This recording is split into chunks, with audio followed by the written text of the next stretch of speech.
We already lowered it to 9. I feel like I'm already doing a solid here, lowering it to $9. It was $20 because we got a super chat about someone saying this is going to $20. I'm like, that's cap.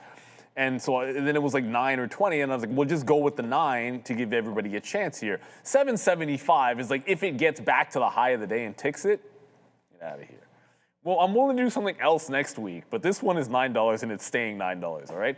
We got Joe, I'm just keeping it real. I'm just keeping it real, everybody. Like, come on, 775? Like, if you had said like 850, you might have had a chance, but now you don't. It's going to be $9 or bust.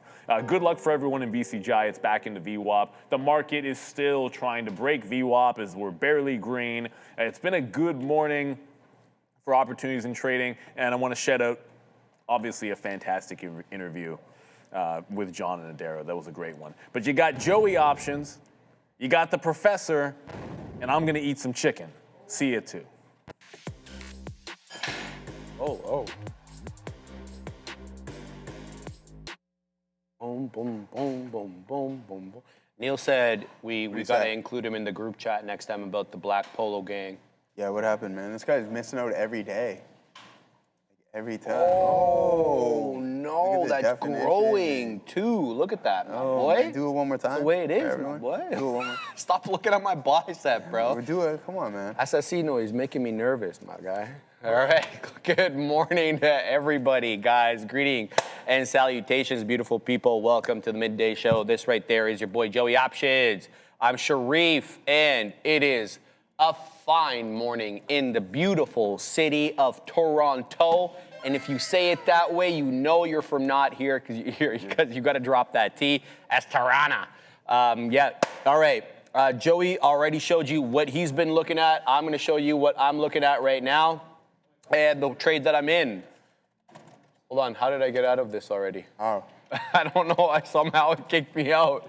I didn't mean to get out. There we go. Let's put, that's why I was trying to put in a dip trade and it didn't work out. So 838 is where I wanted to sit on that. All right, so here, let's bring it back in. There's a whole lot of small cap gappers running this morning. IOTR all over the map. This is very aggressive, up about 96%. A lot of resistance at 6, a lot of support at 5.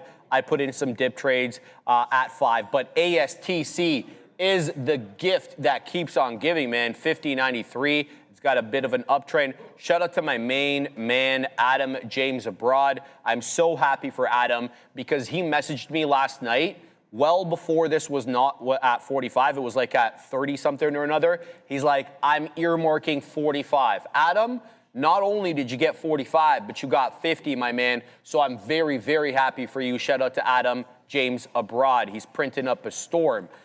There's a lot other moving as well. DEVS, HUBC. HUBC's got great support here off that 40 penny area. A lot of consolidation took place there, and now it's ripping back into 45 pennies, something to look out for. NEXR as well. Look, this one started moving in the aftermarket yesterday, which is fine, but it continued today. Breached the aftermarket high of around 250. Now it's got 327 area high. NEXR looking real good. It's ripping right now on Rappel. I was looking to add into Rappel. I'm going to add into this one like a psycho.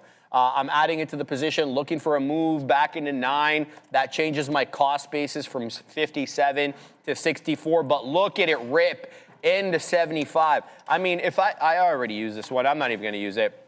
But this one is repelling to the upside. There we go. Looking for 79 now on REPL. Let's bring in the side chart again because I wasn't done talking about the other ones I'm looking at. HOWL is all gas, 0 brakes. This one is basically a 10-car pileup waiting to happen here through $7 on to $7.20. It's up big on the day or not? I can't even find it on my scanner. Who cares? HOWL, where's it at? Where's it at? Did I type it in wrong? Oh, that's why. It's NOWL. My bad, everybody. I typed it in wrong. I'm like, that's why I can't find it.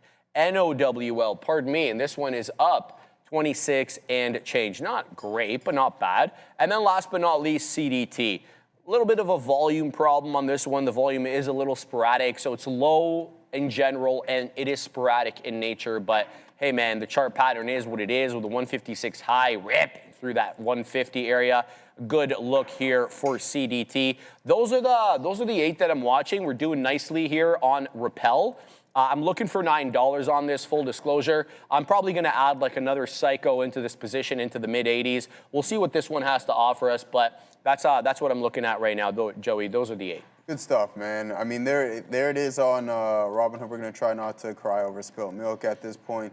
We took our long right at the lows, $86.20 we get, and we talked about $90 potentially coming into play here, and then there it goes, bang. It's only a matter of time. You're up 5.5% on the day until we do hit that $90 marker on Robinhood, a big-time recovery. We're long some SoFi once again. We posted up at 1810s, but we never...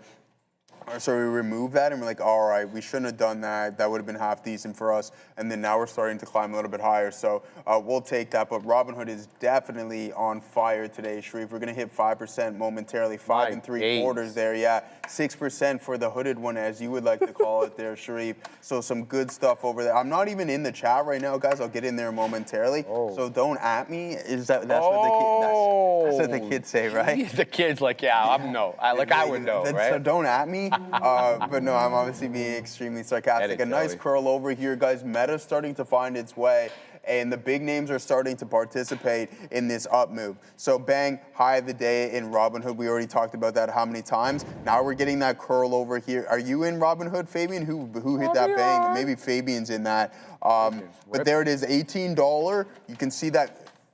Oh, okay, bang. All right, good one. I like that, Assassino. Oh, $18. Again, this guy's on fire. I am plugged in. I am, but I didn't hear it. Maybe he was talking to you only. No, he's talking to me. Yeah, he was just saying something. My bad, Okay. Sorry, man, you're not. I'm excluded from the group, Joey. Sorry, it's certain Tony, all right? 1780, nice curl over here, and that's why we decided to get involved in this. There's a couple stars aligning for us on this specific trade. One being the volume price profile. So we have an isolated volume print with a hammer candle, and then off to the races it goes. Did we see this earlier enough? No, we didn't. Otherwise, we would have took that opportunity, because where did we see that? Oh, yeah, you guessed it.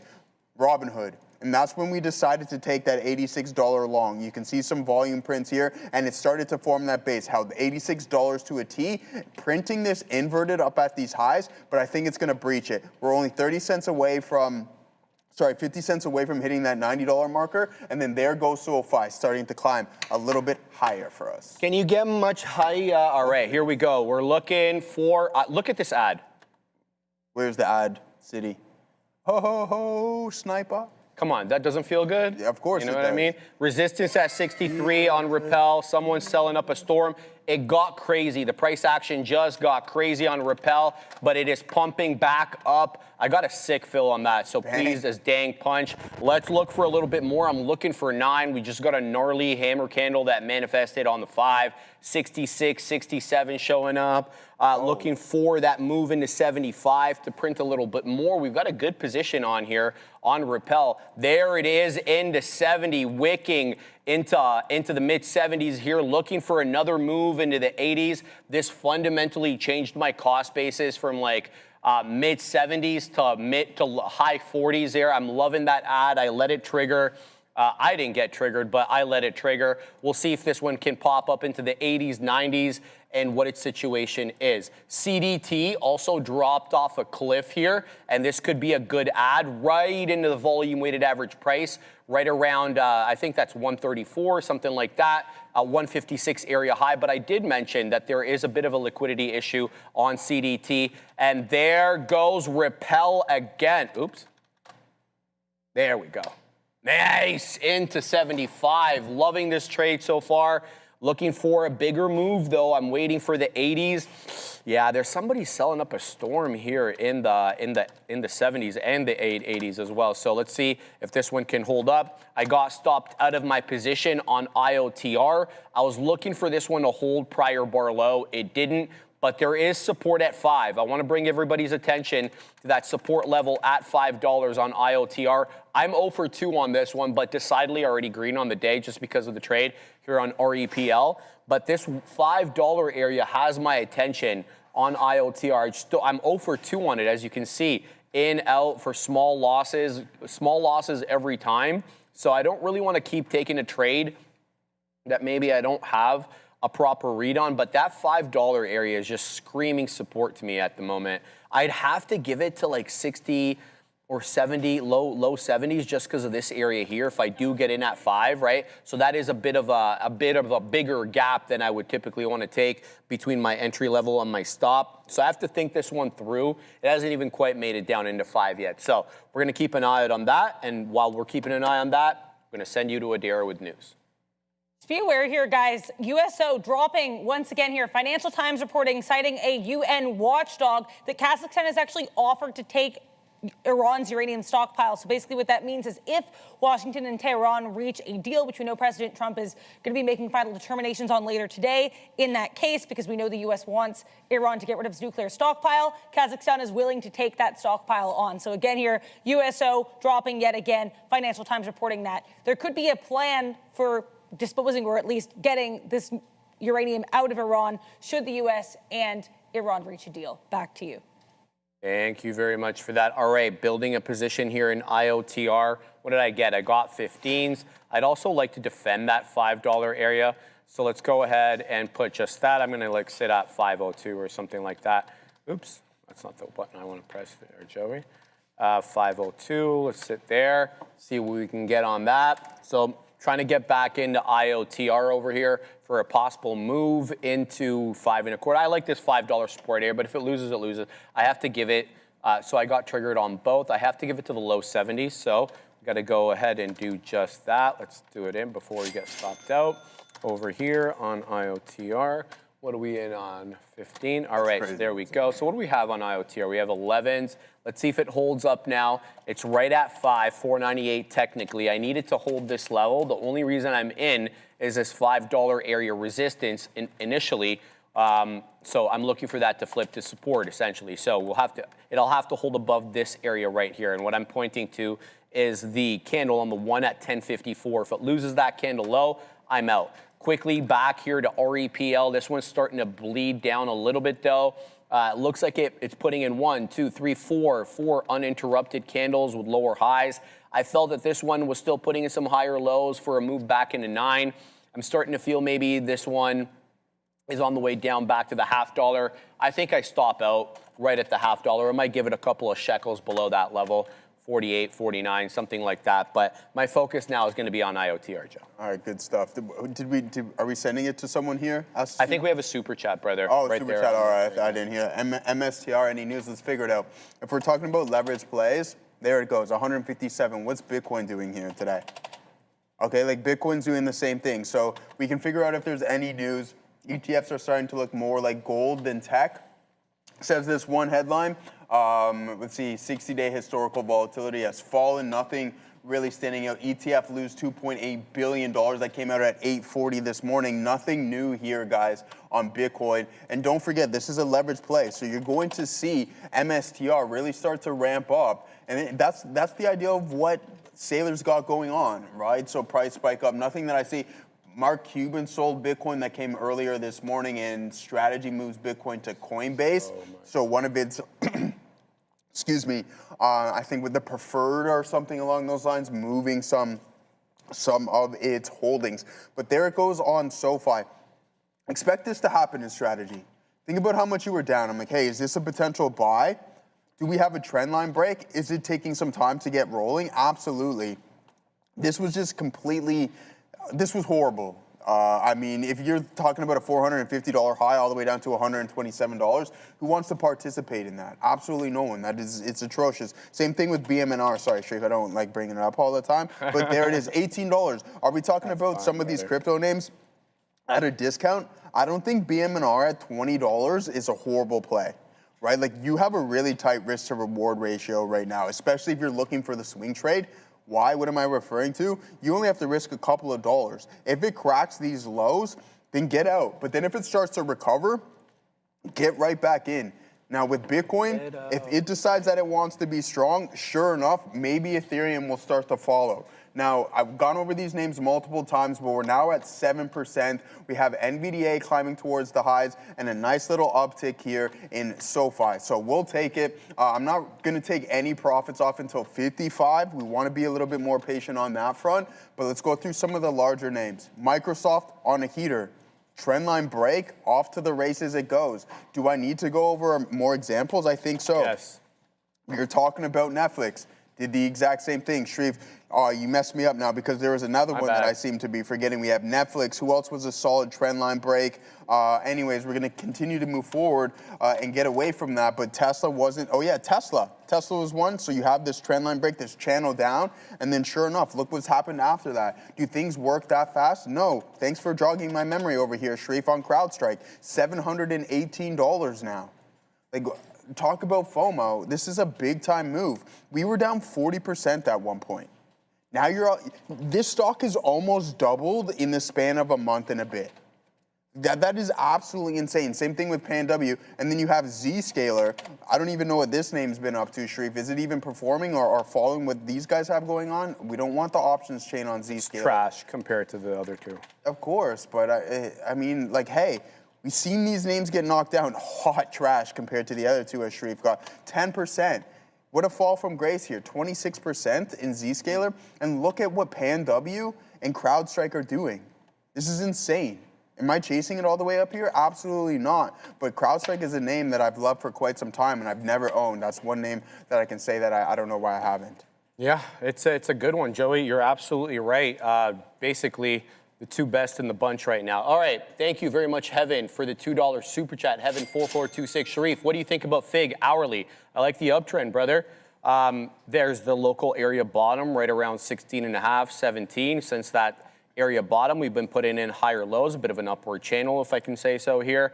I'd say pick it up off the area low. Looks like you're encountering some resistance here at 25 or 25 thereabouts. It was basically back on the 14th. You rejected, you broke through it on a wick basis on the 19th, but you were quick to basically lose all that big move. And here you are again, moving back into 25. I'm just gonna flip to the daily here for a second, just to get a quick gander. I'm gonna go to the 4 hour first. The reason I wanna go to the 4 hours, just wanna see if 25 features here as a prior area of support or resistance. Not really. I mean, there is this area over here which showed some resistance, not much in the way of support, a little bit here in terms of support. I like it.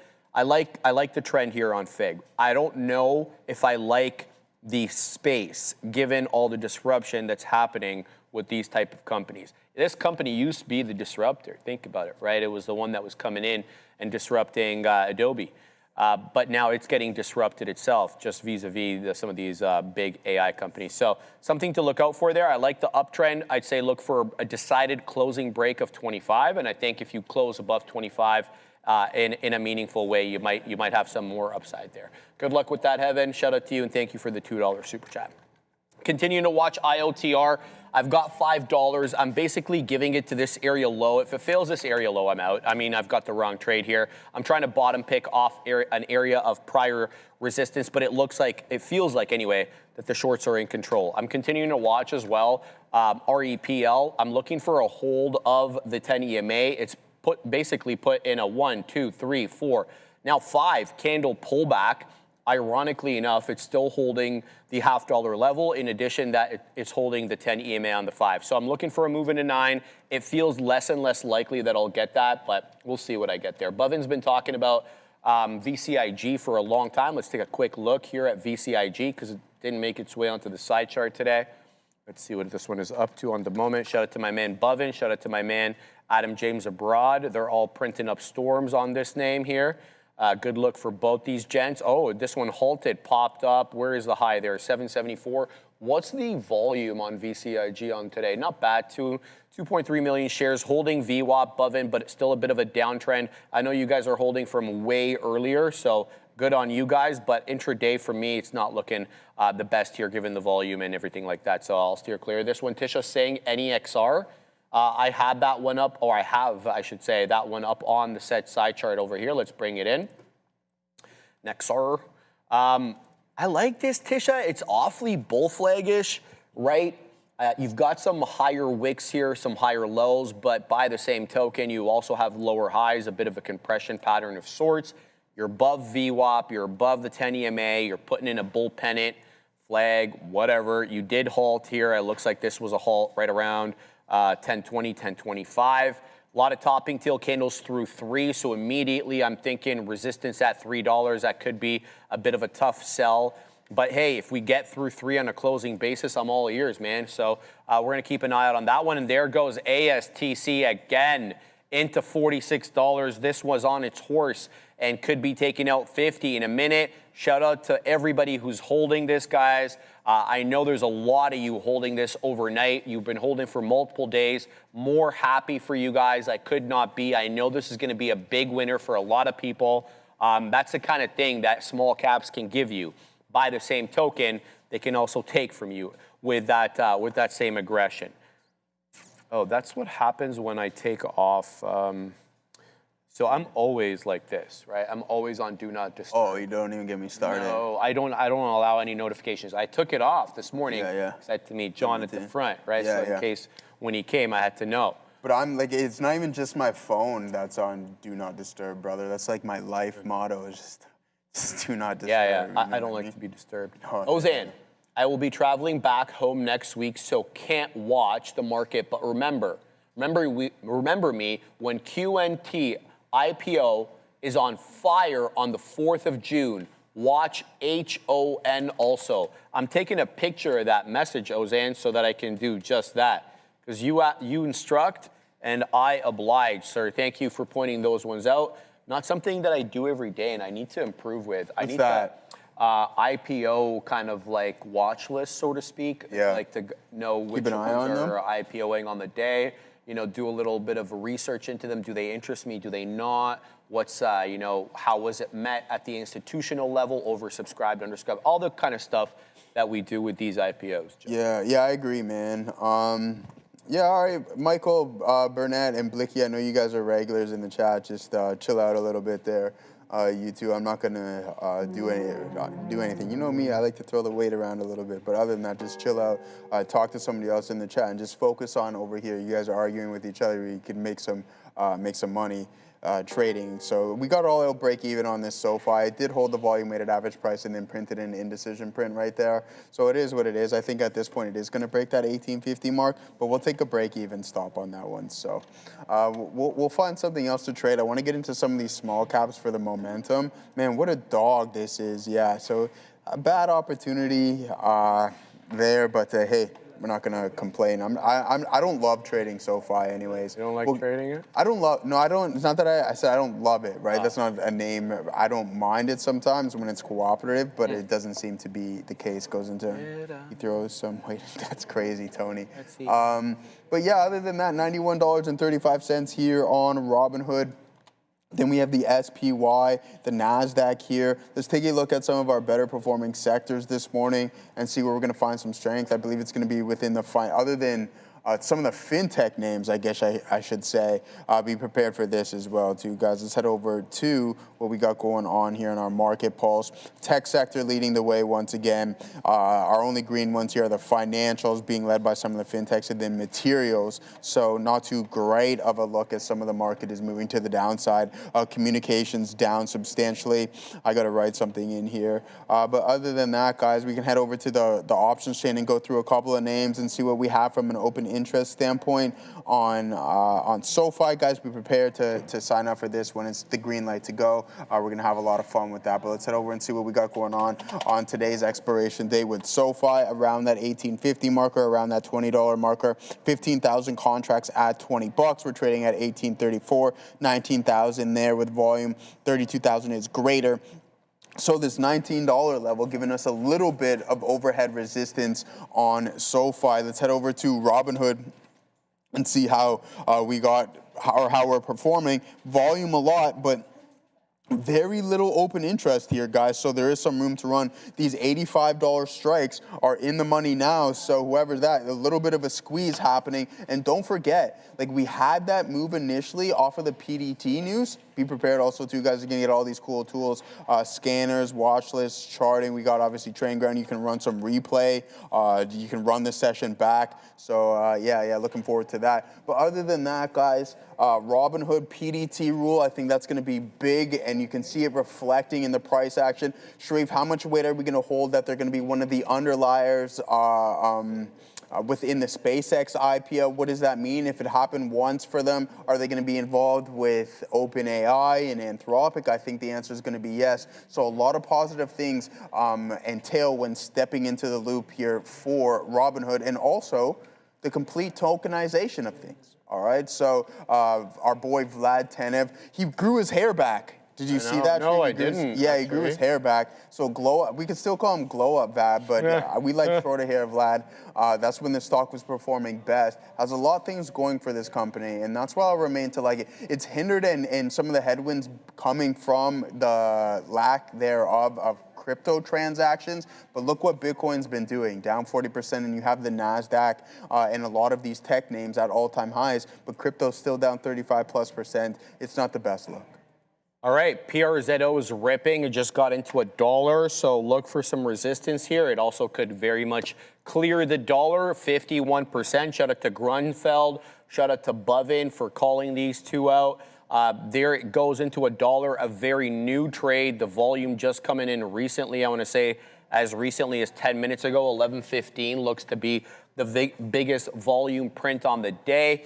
I'm just not going to get in here because it's at the dollar area. So let's see how it trades. I mean, if it wants to clear the dollar decidedly, we can get involved with that. I also added at the highs here on REPL. I don't know how to feel about this. It's not complying. So it keeps pulling back into the 10 EMA and putting in generally lower highs. So we'll see how this cookie crumbles. But I'm interested in PRZO. It's a former runner. We know all about it. It's shown up on the scanner many, many times before. Limit up is 109 as it dances with that dollar area, a little above, a little bit below the dollar. Shout out to Lele. I like that captain trade. I want to be in the beta. I think she's talking about that platform you made with your buddy. Okay. What do we got there, Neil? Ooh, this is Assassino. If we can, oh, there we go. This looks very good. Nice drumsticks there. What is this, Neil?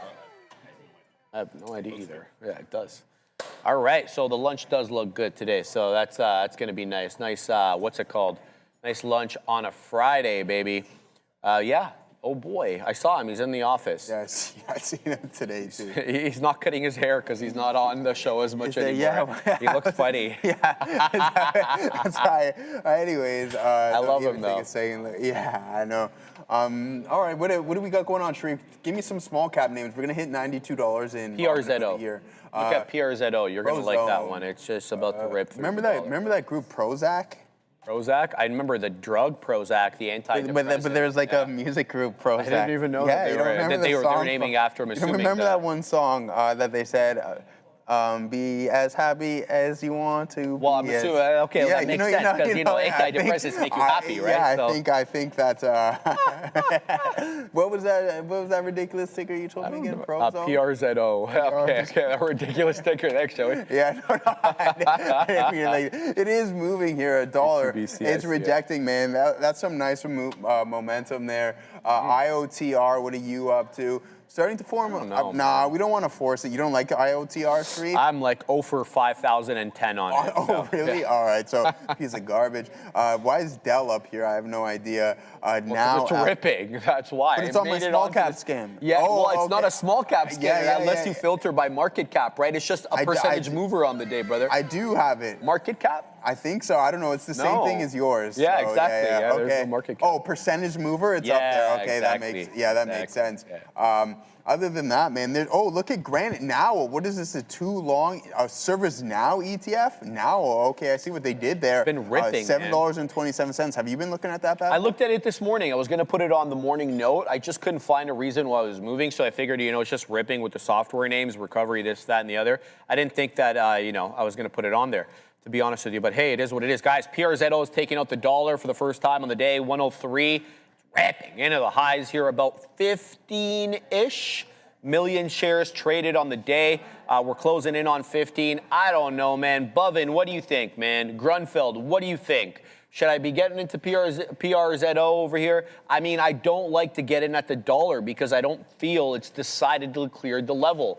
And so I do concern myself with a possible drop back down. We can try to ride trend here on the one. If I was to do that, I'd give it to about 97 pennies. or thereabout. Let's give that one the old community. Break of 110, says Bovin. I love when Bovin comes through with that. Bovin is the OG. So, yeah, or I think Bovin's got the right idea there. Let it get far enough away from that dollar so that we can rest a little bit easier about, you know, it failing the dollar. If you guys want to get in now, I would just give it to prior bar low, 97 pennies or thereabouts. So keep your eye on that one. All right, how we doing here on Rappel, man? Finally popping off. Now we're in the money and we added into this position. I still haven't gotten jack, you know what, in terms of prints. I'm looking for that 82, the year I was born. I like the year I was born. And then I'm looking for 92 after that. The first time the Jays won the World Series, by the way. Yeah, oh, there goes SoFi, so yeah. Okay, so it is, you know what time it is. It's 11:30, and that means we're typically going to do some blockchain-related chatter with Adair with the crypto segment. I like that transition there, Sharif. Let's talk here about SoFi and its stablecoin. We already talked about this, but honestly, this website's really fun, the way they designed it, and it explains a lot about it. So I just kind of want to go through this announcement with you guys. So again, as mentioned a couple of times, this is the first stablecoin ever to be issued by a U.S. national bank. That does make it a little bit more safe, I guess, and obviously reputationally a lot better here. You've got that bank backing it. It's also redeemable 1-for-1. So every SoFi USD or SOFID is redeemable 1-for-1 for US dollars. It also allows you to basically move it on your own schedule, so you can send, hold, and transfer it without any delays, which is pretty neat. Now, they also tease what's up next for them is tokenized deposits. So that's what they're trying to do next, currently working on that, so you can convert your SoFi USD into a tokenized deposit through the company's app. So good look here for Anthony Noto and team. In the meantime, not so good of a look here on the daily chart still for Bitcoin, though. I do like this double bottom here around that 72 halves level. Now, you saw here, obviously, MSTR, that move outpacing a lot of these other crypto plays. I know Joe was talking about that bounce in crypto. Now, MSTR's bounce was a little bit earlier. Couldn't find anything on that, but the overall bounce here on the crypto space did come as we get that post from President Trump saying that he's going to be making a final determination on that deal with Iran in the Situation Room later today. Now, I'm not Michael Noss, but I'll take a look at this monthly chart here in BTC. And it doesn't look great. On the monthly, you do continue to see lower highs and lower lows. And specifically here this monthly, having that rejection of that 82,000 level. Let's see if we get it back above 80 and then 82K next month in June. Back to you. Like the way Rappel moves, it moves up 2 pennies at a time, 10 pennies at a time down. Throw that one to the curb. I can't. No, I won't do it. Why, man? Because it's got an uptrend. That's why. It's just annoying to trade, and then right back down it goes. At least we got some profit takers on this. Same with this name. I don't know why I decided to get into like NVDL? Yeah, I don't know why I'm trading into. What's NVDA doing? It's up 2/3. Yeah, not bad. It's not a bad look. It's not great either, but like the pullbacks, it's the exact same narrative, right? Like you're talking about you climb higher, and then in half the time, it's just absolutely. Just boom, flush city on this bad boy. We were rocking some of these fintech names that were working pretty good for us, but now that doesn't seem to be the case. Palantir was on fire here today too, up multiple percentage, up to $156. There's another trendline break example, but instead I'm over here. I'm only going to take this one trade on this NVDL trade because I just don't feel like messing around with this name for quite some time. But there's Palantir. We were just talking about that. We'll take a look at it from a daily. And trendline break, right, is the exact same thing as Microsoft. Strong session yesterday, breaks, and then you have that follow through here today. And then, MSFT, this is a thing of beauty. Like, look where you open up. Gaurav, you're so right. And I had this on my game plan from last night to look at Microsoft. Oh, why did I forget about that? Yeah, that was going to be my number 2 trade plan. We had Meta. Meta didn't work out the way we wanted to. So we're talking about Monday. It's still holding up half decent, and the volume's really cooling down on this thing. So that's not bad whatsoever. So Meta, maybe come Monday morning, we'll see if we can find an opportunity. But it's MSFT. If you ask me, out of the megas, that was the trade of the day. Why? Because look where the session opens up at. You didn't have any crazy pre-market action or nothing along those lines, and you open up at the top end of a resistance zone, and then you just go. It's just boom, you have that move, and then off to the races it is on MSFT. So a really good look there. What isn't a good look is this NVDL trade and this NVDA as we're starting to slowly pull back. Why did I decide to go long on it? I'll tell you right now. Look at this buying pressure and the higher trend. Now we're met on a 5-minute indecision print. Trend line breaks. We get out of dodge. We kick NVDA to the curb and look for something else to trade. All right, man. There you go. All right. Yeah, still in the same position here on Rappel as it tries to work back into 70, a failed move of 80. So what I'm starting to observe is, yes, the overall 5-minute chart is showing an uptrend, which is all fine and dandy, but kind of we live 1 minute at a time here, 5 minutes at a time if you're looking at the 5-minute chart. And upon further observation, since 11 o'clock, this has been awfully consolidative, essentially a $0.50 area resistance and an $80, $0.50 area support and 80 penny area resistance. So the wider time frame shows that uptrend, but locally, at least for the better part of 35 minutes, it's been a bit of a consolidative mess. So something to look out for there. Bovin told me put an alert for 740 out on VCIG. Bovin says I do. So what I did was I put it at 39, Bovin, so that I could have advanced notice of its approach. But what I'm going to do is I'm going to put my speaker volume because the alert thing on IB is deafening. And there goes Rappel, that hot garbage into 75. Let's wet the beak. I added aggressively, as you saw, double the position that we had up here at 75. We added at 59. Looking for another attempt at 80. We failed at 80, as I've articulated many times, so that should feature into your analysis. Now, whether we get a top break and a move back into 9, we also failed 9 pretty aggressively. You can look at the double top on the 5. It's these two candles right here. Just got into 9, boom, right back down. So some food for thought there, but right now it's trying to pop back off. Another thing that you need to keep in mind about Rappel is that it drops pretty aggressively, quicker than it moves up. PRFX says Lele. Lele says I do. Oh. Yeah, it's below VWAP, Lele. I mean, I saw it up on the scanner. It didn't meet my requirements, but let me know if it starts trending anything above like 540, which is the high of the day. I'd like to see that kind of make its way up there. But that's what I'm looking at there. What else we got over here? What's up, Joey? Bovin's got CDT as well. He says that this one's a good uptrend. I like this, Bovin. We called this one out earlier. It's just a bit of a volume problem with this, but the chart pattern is what it is. And if you're bottom picking on this one, you've been rewarded because it really doesn't lose trend.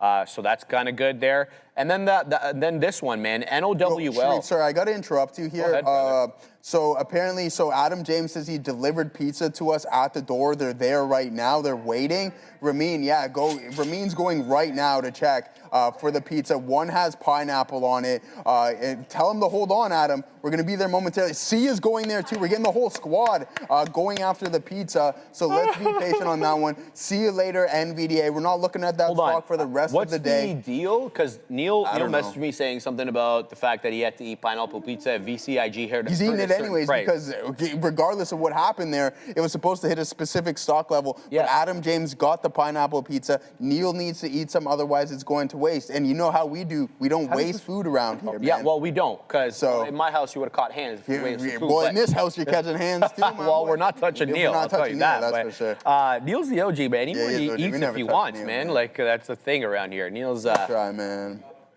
What's that? It's not a fair bet, says Neil, man. I love it. Hold on. What'd you say? You said it's not a fair bet, right? Oh, someone said it's not a fair bet. I thought you said it wasn't a fair bet. I don't know, man. I think it's a fair bet, man. Tilapia pizza, Neil? Someone wrote tilapia pizza in the chat, guys. So there you go. Can make it that what you will, baby. Yupper, shout out to Lele. Random oddities. Neil doesn't need to eat till VCIG hits 9. So there you go. It's been spoken. It's been spoken about. Of course. All right, Ram, bring them over here. What do we got? Whoa, our guy, man. Days. Yeah, so this I'm assuming is what? Probably wings? It says it's like what? Adam. It says Adam. Hold on, let's open this up. Adam James freaking abroad. All class Adam, man. Sending over food, baby. Let's go open this up. You can stay at Sharif's house any night, man. Stay at my house. Oh, that is a beauty with some jalapeno. All right, so that's pizza number one. That's pizza number one. Let's open up pizza number two. We got garlic bread over there? Is it wings or garlic bread, Ram? It's pizza. Okay. Oh, Oh, this is the one, Neil. Man. This is the one. Oh, What do that's we got nice there? too. Let me see that one there. Which one we got there? There we go. Look at this, man. I like pineapple pizza. I mean, I don't mind it that much. pizza Take now. it, Ram. Let me Take get the one whole there, thing. Ram. Yeah.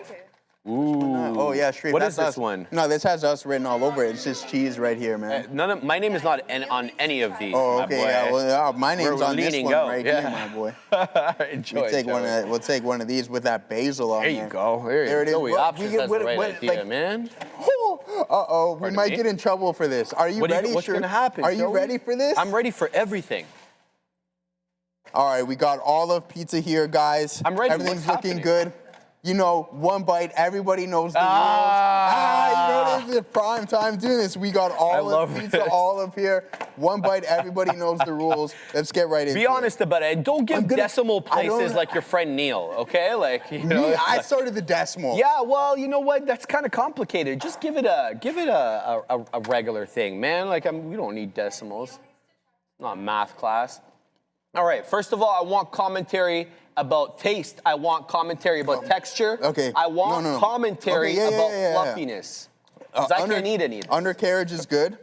Sauce is nice. We like the sauce, and we like the cook on the cheese. And the little crisp here on the crust in itself. Is it crispy? Hold on, Assassino. Assassino wants a rating now, bro. Everybody knows the rules. Yeah. You already got another bite. How many bites is that? What is going on here? 8-3. Crazy. That's crazy. Gotta ban him for giving these decimal places. But while we're joking about that, let's send you up to the big desk with Adair. She's got news. So I'm seeing a couple different sources here come out and say President Trump's characterization of A, the contents of the Iran deal, and B, where they're at with the Iran deal is not necessarily true. First, you had this guy, Jeremy Scahill, who is not an Iranian news source. He is from dropsitenews.com. He posted last night and then reposted just now that apparently he was told by Iranian officials that if President Trump announces a deal today, it's not going to be 100% accurate, and his framing of it is going to be very much so that the U.S. seems like the victor. Now, furthermore, Fars News, now we are switching into Iranian state media reporting. Fars News saying that informed sources have rejected Trump's new claims about a possible deal, saying that his remarks in his Truth Social post are, quote, a mixture of truth and lies. Both this source and, again, the U.S. source, so Jeremy Scahill, quoting Iranian officials, are saying that President Trump is attempting to portray a victory. Back to you. Supposed to believe the government that kind of denied their nuclear program for 3 decades, and all of a sudden they're interested in speaking about it and want to advocate for their rights to have a nuclear weapon. Who was the president who actually started the Iranian nuclear program? The president? Yeah, I don't know. Maybe Mahmoud Ahmadinejad? I don't know. No, the American one who. Oh. Yeah, there's an American. Didn't you read up? Or I don't know. I shouldn't say read. Ask the question again. Years ago, there was an investment from America into the Iranian nuclear program. For civilian nuclear?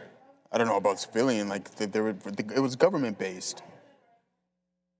I'm assuming it had something to do with the Shah, probably in the 70s. I don't know if it was Kennedy or somebody along. When they would sell American weapons to Iran, because that was basically before the Islamic Revolution. Was it Obama? During the 70s. Someone said it was Obama. Obama gave them money to stop nuclear demilitarization, and so because they used that money, and then they basically funneled that into the nuclear program. There was no selling of weapons. Go ahead, Adair. So there was, I figured this is what you were talking about, Joe, but I wanted to get the full picture. So it was Obama, but it was not Obama alone. It was part of a larger group. It's called the Joint Comprehensive Plan of Action. It involved China, France, Germany, Iran, Russia, UK, US, and European Union.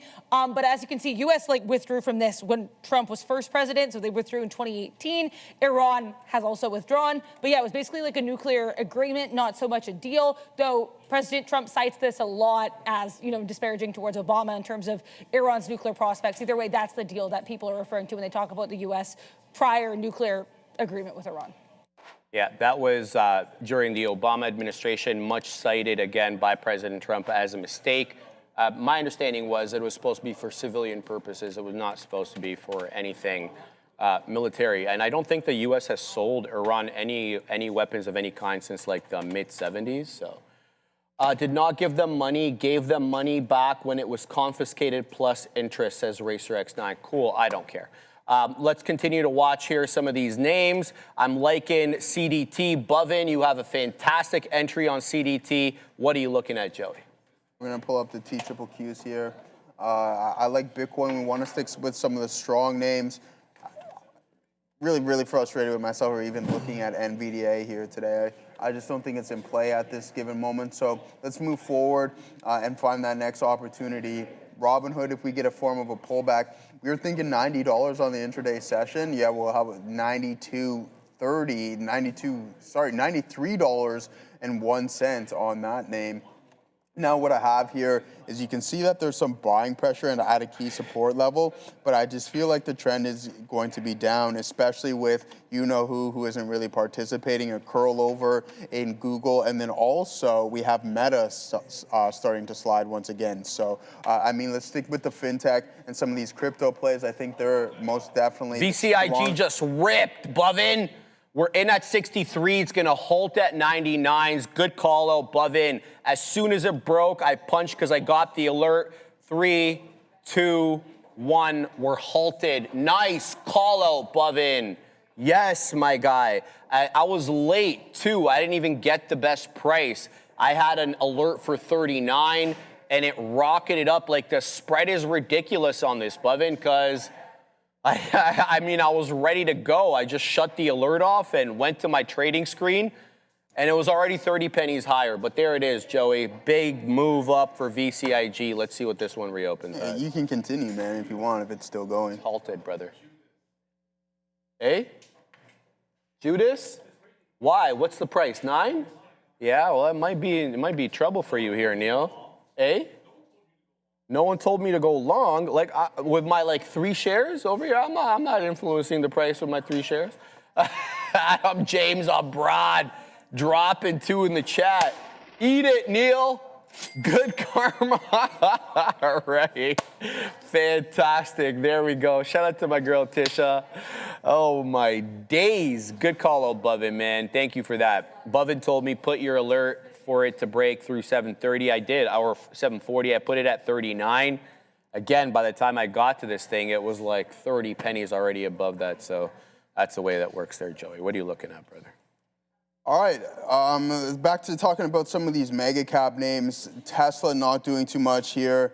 We're going to avoid them. We talked about sticking with some of the fintech. What has the quantum names been up to? Nothing crazy. They were in play for a couple of days, but now not doing too much. Ethereum, ETHA, big time run, like from $15 all the way up to $15.40. You're not going to complain about that. Now, we are extended from the volume-weighted average price, so we have to be patient and wait for this to come to a level that we want. NASDAQ starting to break through the volume, or it's already south of that, but the SPY is. And it's unfortunate that JPM, we talk about this quite often, it just doesn't know if it's coming or going. We're now back south of that $300 on the daily, and you can trade it, see around 297. Support level breaks, I wouldn't be surprised if we see some more downside in JPM. What we have is consistent lower highs right here, and then sure enough, bang, to the downside we go. And I think it's only a matter of time until this support level breaks, all right? So let's be patient. We're not going to be grabbing any more of that stuff. Walmart also hasn't been performing, so, I mean, that's not very good. WMT. I think gave up, wow, another big time move to the downside in Walmart. Yeah, wow is right, Assassino. 15% off of the highs and just an absolute free fall and waterfall here in this name. I wouldn't be grabbing any just yet. Be a little bit patient. You wait for those turnaround signals. How did Costco do? I think a lot of it's going to have to, see Costco to the downside after running into all-time highs. Man, oh, just, wow, what a double top here. That's pretty crazy. That's a big-time double top. You get that wick, and then off to the downside you go. I think you're going to form that M-shaped pattern and then break that 80.58 level there. Man, Palantir is up almost 10% today, man. We're 9 1/3 here. I did not expect this from Palantir. The cybersecurity names are just gangbusters right now. Unreal. Pandub's up 6. Crowd's up 6 3/4, going on 7. Fortinet up 4. Zscaler is up 5. You got Sentinel down, but up 3% since the bell. So yeah, man, the cybersecurity names continue to rip.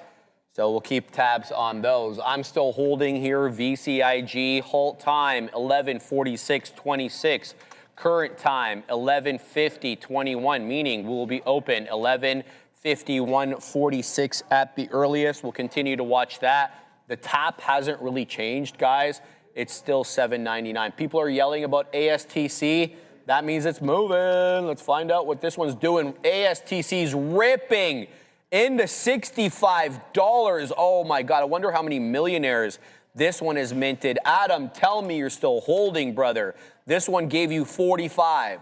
It gave you 50. And now it's giving you $65. ASTC, I'm just gonna say it, is on the way to 100, man. Watch out. Be careful over here. It's unreal, Tisha. I mean, all sorts of FOMO anyway on my part about that, but we gotta exercise some restraint over here. Don't want to be making those kind of mistakes. Continuing to wait for VCIG. By the way, PRZO is making an aggressive move into $1. It's still blocked on our system for some reason. I have no idea why. It's not an old stock. Like we should know about this one already. There goes VCIG. It's ripping up. It's gonna halt again. Boom! Into $9, VCIG. We got 7 2/3 on this one. What a move up. I'm sorry, Neil. It hasn't quite made it up to $9 yet, but $8.94 is the high. It is halted again. It's up 54%. Go, VCIG. Go, my man. Bovin coming in clutch on this one. We're still holding a good portion of the position, so we're going to let this one go. Unreal. Bovin, you called it, man. And now I don't know why we keep seeing the same theoretical auction price as the halt price. It's not moving up, but we saw what it did there. It absolutely jettisoned off that. Neil's leaving the studio. He's been. I'm sorry, I don't mean to laugh. But there it goes again. What the hell do I have on my leg here, man? VCIG, all sorts of strong. MF Danger says, look, man, 9 is happening. So keep an eye out on that. And there goes PRZO. Joey, we got some PRZO, my man. Oh, I only had 1 share? That's crazy. I was doing a tester there. Okay, now that we know I was just trying to get into this earlier. Didn't let me in. That's weird. All right, so continuing to watch PRZO over here. It's above the $1 above, and I don't know how you feel about PRZO over here, because it's just a new area high in $1.06. So I was trying to get into this earlier, kept blocking my orders. That's why I said I don't know why it's blocked in our system, but ooh, unbelievable. Loving this. What do you got on that side, Joey? Yeah, I'm trying to find like what's going on here. I know, Gorb, I know you mentioned something about NVDA 215. I'm done with that name. Like, I mean, we had buying pressure up here. I just don't think we're in play right now. This is good from a daily. We're gonna get this live here. Neil's getting the pineapple pizza rolling here momentarily. You guys should have added a little more pineapple on that for him, just because it's a different story if there's ham on it, but I don't know if there's any ham on that stuff. But this isn't bad, right? This is what you want to see after a pullback to a low of 208. We're now starting to trade a little bit higher from that level, which isn't horrible, right? Like we'll take it for what it is, but I just believe there's still too much selling pressure. If we compress for a little bit longer, then maybe there's going to be an opportunity. But hey, look at this on the 5-minute. If you're not going to really start to squeeze and then head towards the high of the day off of that, then I essentially want no part of you. It's not. It can climb. But I just think there's so much more going on in the market here today. Like this SoFi bounce right off of VWAP. We have iBit now. We replaced that from Meta. Meta hasn't been doing its thing. You bounce off of the lows, but no continuation after that. So nothing crazy. ASML for Sharif not too far off of those highs. How has SanDisk been? 1,600, putting an additional all-time high there today. And probably the same thing for Micron. If that means these guys are around the all-time highs, you know who else is? Drama right here. DRAM, but starting to come in a little bit, a gap up off of those levels. I think Neil's ready to get going here with the pineapple pizza. Listen, you got to eat all of it, man. It's not even at $9. He shouldn't even be eating it yet. What's the tap? The tap is showing $9, yeah, Neil, but that's not an official print, my guy. right? So hold on, Neil. Let's not. How much time we have left on? Because now we're gonna gap down. We're gonna gap down. No, but brother, if it touches 9, it's over. No, because we're jinxing it now, Joey. Like the fact that we're trying to front run the level here. If he doesn't have to eat this, then he's getting out. This is probably the biggest W of all time. Look, if it doesn't, 6 if it cents wicks away. above $9, Bro. it is what it is, right? You got to read the fine print. The if it says, fine print. if We got another minute. If the tab says $9 within the fine print, then you got to eat it. You got to eat it. Okay. Well, there you go. So those are the rules. Everybody knows the rules. to add more pineapple on there. So we got another. I wonder how much locates are. Get it, Neil. Use that BP, baby. All right. Get it, Neil. Nah, you don't want to stand in front of a freight trade, man. Neil wants to short this thing so he can ensure it doesn't hit 9. Oh, Neil, you're in trouble, Neil. What's it at The top is showing 950, Neil. Oh, no. Oh, no. So we're going to see what this one opens up at. We got another 30 seconds or so, guys. No shares available. Neil literally said there is no chance. And I said to him, Justin Bieber, never say never. And he was convinced the fact that he's like, yo, there is no chance that this thing is getting there. I said, brother, listen, never say that because there's always a chance. You know what Lloyd Christmas once said, right? What'd he say, Joey? So you're telling me there's a chance, right?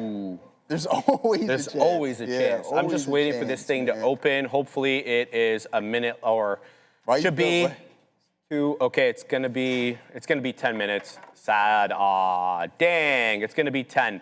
So it should have opened at 56.46. We are now 56.55, so it will be a 10 or plus minute hold. Yes, I love that. So I like what he said there, and there's no chance that this would happen, but MF Dangerous says, Joey about to give Neil the lesson of the day. The lesson of the day. Why are you going to dunk on your man like that? That's my guy, man. Is never say never, because it can happen. This is so good. I don't know why I get pleasure in Neil eating pizza because he makes such a big deal. That's why, right? And to give Neil credit, man, he has held up his end of the bargain on every bet. Like every bet. I remember the pack. What was that called? Something pack chip? Well, what was it called? Packy chip. That was ridiculous. He ate that like a champ, man. So shout out to your boy, Neil. All right, we're in PRZ over here. The breakout's on. Bovin, I got 10s. Wet the beak at 12s. Looking for 14s. Obviously, I missed this. I wish I had that initial entry right there because I only took 1 share there to just test the liquidity. Obviously, I did get it, but that's my problem, not yours. Looking for a bigger move now into the $0.25 on PRZO. I stopped below $1. So I'm giving it room. I'm all eyes, ears, and everything else. Every other, I should say, perceptory organ and whatever. We're looking for a VCIG over here to pop off. There goes Prozac into the high. We got 16s. We just wet the beak. That's a third out there. We're looking for 18s next. And then we're going to look for 20s after that, Joey. So PRZO in a bit of a rip right now. Watch for the drop, though. It could come at any minute. Very good look right now. Loving it. Dave dropping 20 in the chat. Yeah. Neil, I said no chance to, and here we are. Adam James, sometimes things come together. Isn't that the truth, man? Isn't that the truth? Thank you guys for the super chat and for being awesome about this whole thing. Joey, 51.44 was the last print on VCIG, meaning that the earliest will be open is 12:01. 44. So we're gonna have to we still got some time. That pizza's getting cold. Guys thinking about the pizza. Yeah, I mean it wasn't bad, man. We told you we give it an 8.3. Thank you, Adam James, for that. Did NowStock make a deal with OpenAI? Let's take a look. I don't know if they did, but we can figure that out here momentarily. I know that the CEO of ServiceNow was on with Jensen a couple of weeks ago after CMO Jones OpenAI. So here it is, guys. Joins the chief marketing officer here, joins OpenAI. So ServiceNow shares are trading higher on Friday. The company's chief marketing officer Oh, sorry, I was going to say, so I looked into this. OpenAI and ServiceNow do have a deal. This is about 4 months old. The CMO leaving also is a couple days old, I believe. Okay. So nothing brand new with ServiceNow and OpenAI, but some older stories with the companies. Okay. At least that I'm more of. All right, so maybe that's the reason why the other names, there's no need for me to go anymore. So some leadership change up there in the front office of ServiceNow. And it's funny, Sharif and I were talking about when Jensen was on with the CEO, and he did a comparison of the two stocks. And it was just like a kind of rub your head. One was experiencing software Armageddon. I mean, you know, it was bad timing for him to be on. Obviously, like, who's kind of the supplier of the software Armageddon there? You know what I mean? So, his chips, but it was more the AI companies too. But I get that. I get that whole thing.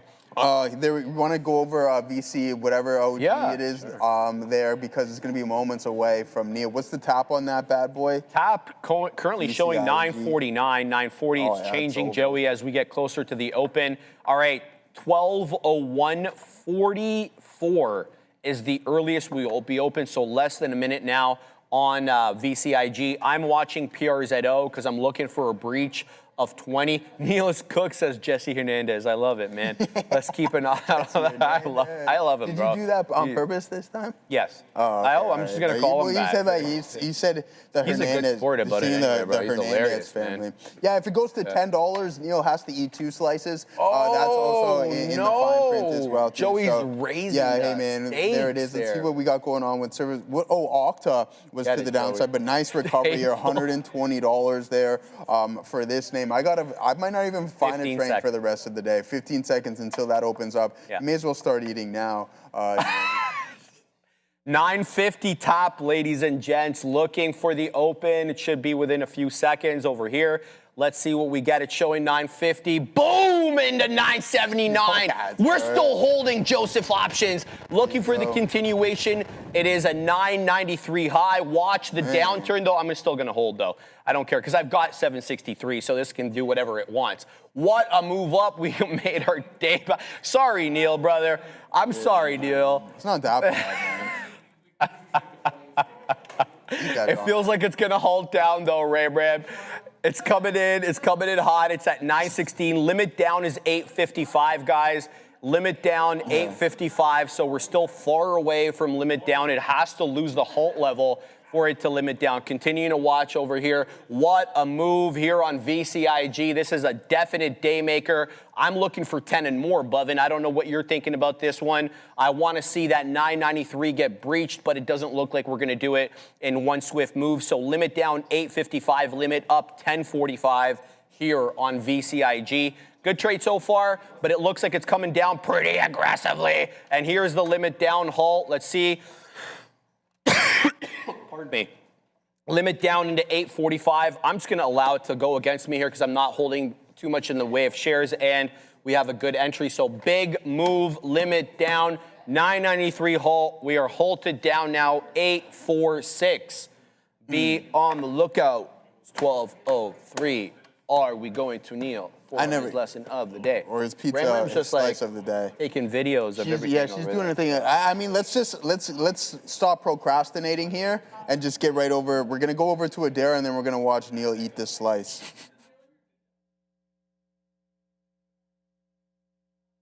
Okay. Are we going?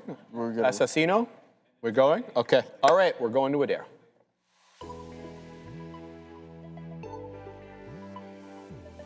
Sorry, guys, I didn't want to disturb the filming of the video or any pineapple pizza eating. Let's talk here about this market. NASDAQ looking kind of accordion-like here. You've got this push into these highs of 741, pulling back down here all the way to lows of 735 on the NASDAQ. Now kind of making these higher lows and also lower highs simultaneously on the NASDAQ. S&P 500 looking kind of similar, but these highs and lows just a little bit higher. We're also going to talk here about USO, and one of the bigger themes here for the market today, and you're obviously seeing that reflected in the USO move. President Trump indicated on Truth Social that he could be heading to the Situation Room today to make what he called a final determination on the conflict in Iran. Now, he laid out in this Truth Social post where he made that announcement a whole bunch of different conditions that are in the deal. They're all very favorable to the U.S., And that could be part of the issue because Iran is now coming out and saying, both Iranian state media and other media citing Iranian officials, basically saying that President Trump is reframing this deal to make the U.S. sound victorious. He's not including that apparently the U.S. has agreed to pay back some of these costs to Iran. We know that Iran really wanted that payment. They're also saying that he's playing up too much some of the nuclear or uranium elements of the deal. So we're going to have to wait and see what happens here, who's saying what, who means what. But either way, sounds like President Trump's interpretation of the deal could be a little bit charitable to the U.S. Either way, we'll have to see if a final determination is even made, and if so, when. Let's talk about DELL. DELL, as of right now, near that $400 level, so still up a hefty 28%, though it has given up its highs. As you can see here, AI-optimized server revenue up a whopping 757% year over year. You had year over year growth in all of their major reportable segments, so great look here for DELL, though obviously that infrastructure solutions group outperforming client solutions. And small caps. I have to give these small caps their flowers, or smaller caps rather. We know ASTC, nice push to the upside. This is hanging out near intraday highs. Looks like this might be halted. You also have VCIG, of course. We're going to talk about VCIG a little bit more here in a minute, but right now rejecting $10. It is small cap season. But you know what it's also season for? Eating pineapple pizza and learning. So you know who's going to give us both right now? One Neil Roberts. Neil, take it away. First of all, Adair, you never end that with a small cap stock randomly. You don't usually bring up some random small cap stock at the end of your little morning piece before you hand it off to the rest of the day. So I see what's going on. Everyone's feeling themselves, and congratulations to people that have actually bought this stock and it went higher. But the lesson of the day is, when in doubt, zoom out and hedge your bets. Because maybe if I had half a brain, I would have looked at where this thing was coming from at $1 to $4 to $5 to $6 and now to $9. Now, obviously, the trend is your friend to the end when it bends, and the trend has continued on this. So, you know, you never want to speak in certainties as a trader. Like, nothing is a 0% probability, and then if you open your mouth, you have to be, you know, you got to man up and you got to, you have to honor the bets. So the other thing is, if you actually, I basically traded without a stop loss in this case, because if I just punched long the stock in the morning, I would have had a hedge and I would have had a cover. And then all of a sudden you could be long and you'd be actually making money, which would make this taste a lot better. So here it is. I genuinely don't like pineapple pizza. I'm stalling a little bit here because I'm stalling. All right.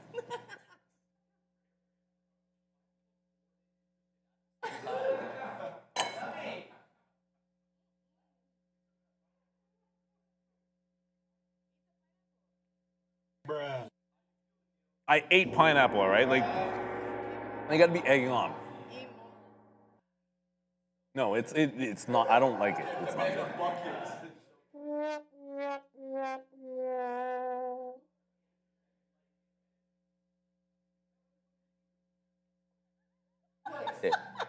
I know you like it, Neil. Don't look at me that way. He's mad. I know, it's funny. Oh, we're open on VCIG. Let's go. What are we doing here? We're going to take off a little bit here, Joey.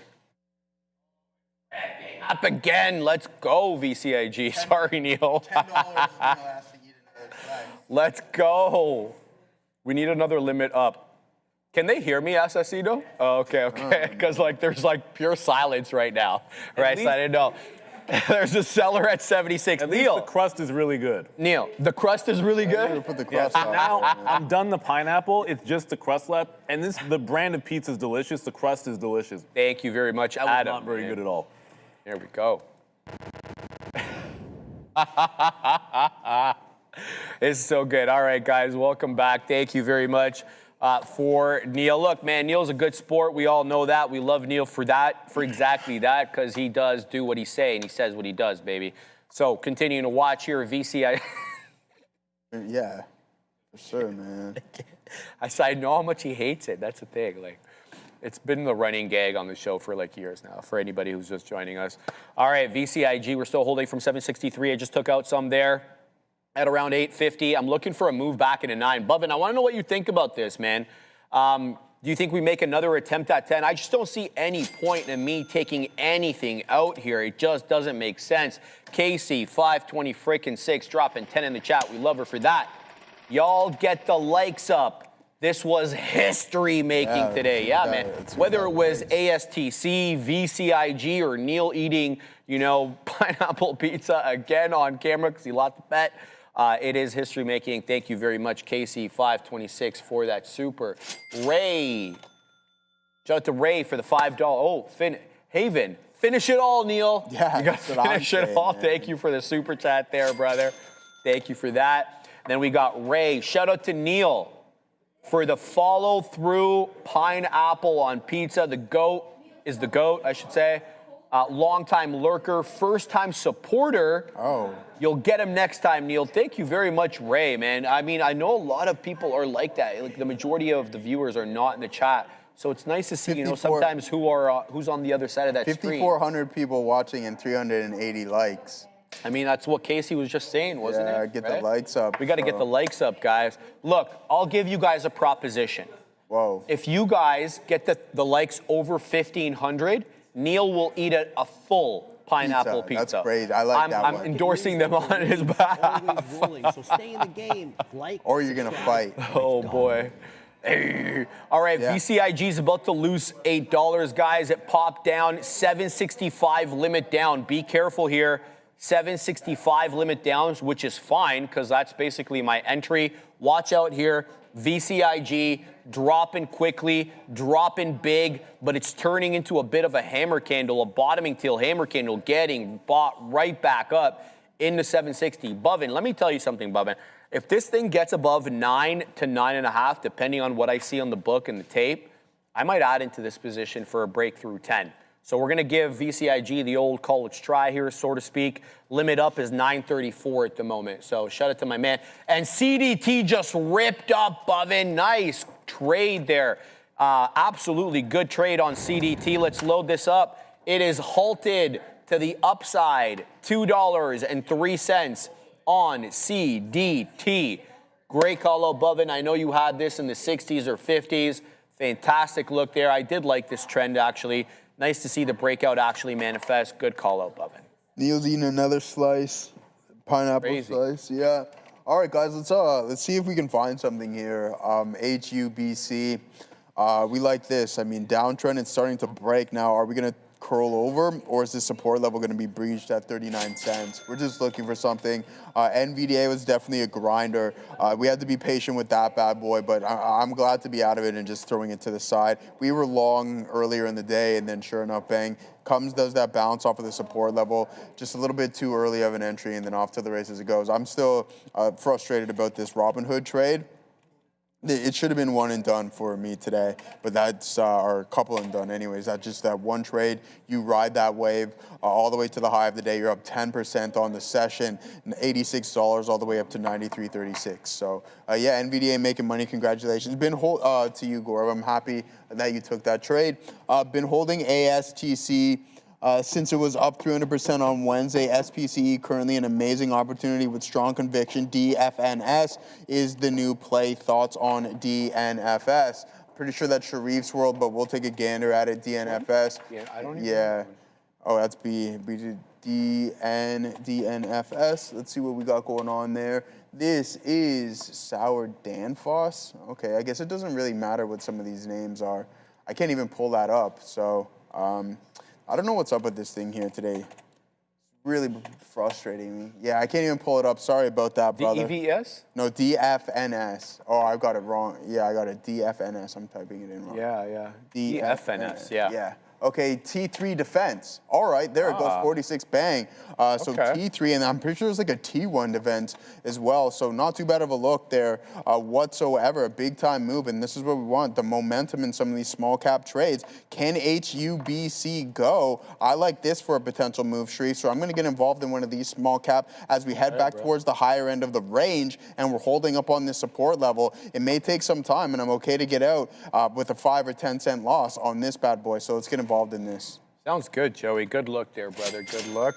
All right. Thank you very much, Green Saber 005. Shout out to Neil. You are the man of the day, dropping 20 in the chat. Green Saber 005. I think he appreciates that. I know we all do. Can speak on everybody's behalf. Thank you very much for the super chat, guys. Continuing to watch here, VCIG. Look, Rappel's making another move. It's popping back off over here. REPL. I gave up a little bit on this one. No way. It's blocked? You can't even trade HUBC? Is it? Yeah. I had it on the side chart. You figure somebody at the company would have unblocked that because it's doing a lot of volume. HUBC, let me just have a quick look, Joey. See if you can get involved with that. Yeah, let's find out. Yeah. Pretty sure it's blocked. Yeah, I can. Yeah, it's not blocked. Okay, I'm in. All right, Yeah, bang. Yeah, we're in. Yeah. Appreciate it, but let's make Joe. Oh my day. Appreciate it. Oh, Neil just super chatted. No, that's not a super chat. That's just what you the hell? fooled us on that one. Appreciate it, but let's make Joe eat a cookie at some point. I gotta tell you, dude, you've watched me eat tell you, oatmeal though. cookies. No, but hold on. Which cookies do you hate the most? I don't, man. I'm not like well versed. Yeah, I'm more or less like I don't like the pie type guy. Yeah. You know what I mean? Maybe you should have some pie, Joey. What would I do? I'm not gonna put myself in a situation like Neil and be like, never say never when anything could happen. Like, what am I gonna say? Okay, yeah, if CrowdStrike gets to 720 by Monday, I'm gonna eat some pie. I'm not gonna do that. I'm not gonna do that, right? So this is what we do. This is good times, man. This is good times. All right, we're having a good time, man. All right, continuing to watch here, guys. Let's not forget that CDT is still halted. Halt time 12:11:13. Tap now showing 213. That is 10 pennies above the halt price, which is 203. Let's keep a close eye out on this one. Good look there. There it is. It is open. Let's watch now. 211 showing up. Where are the buyers stepping in? Let's keep a close eye on this one. 210 buyer here momentarily on CDT, losing it into 2. Does it hold the whole dollar level? So $2 now showing up here. 203. There's a buyer generally at these levels. Let's give this one the old community college try. Let's see if we can get something in the 10s. Go ahead, Joey. Dude, you know how many shares I got filled on this? You see how this shade is slightly different here? I got filled on 1 share. Yeah, well, that's a liquidity tester. You just test to see if you can get the I liquidity. wasn't testing. I wanted to get involved with this bad boy at 44 cents, and I got 1 share. So there it is, guys. A couple of pennies is starting to come back in. So maybe that's going to work out for us. Sorry, you can continue. Yeah, no worries, man. We're going to give this one a tight stop here on CDT for a $2 hold. It does look like it's encountering some selling. There is a buyer here at 3. It's failing, though. Into 2, we got 6s, so 97 ends the trade for me. It's below 2 now, so we'll stop out there. Got to focus, though, on HUBC, so I did get some, did get some into this one. Kind of a small trade for this one. We're going to keep a close eye on it. Let's see if it can pop off into 50. There is certainly resistance at 50, given the topping tail candle. That put in at 11.05, so something to be on the lookout for there. But CDT's coming back down to the volume-weighted average price. This could be a buy here, bouncing off 170, I want to say 77.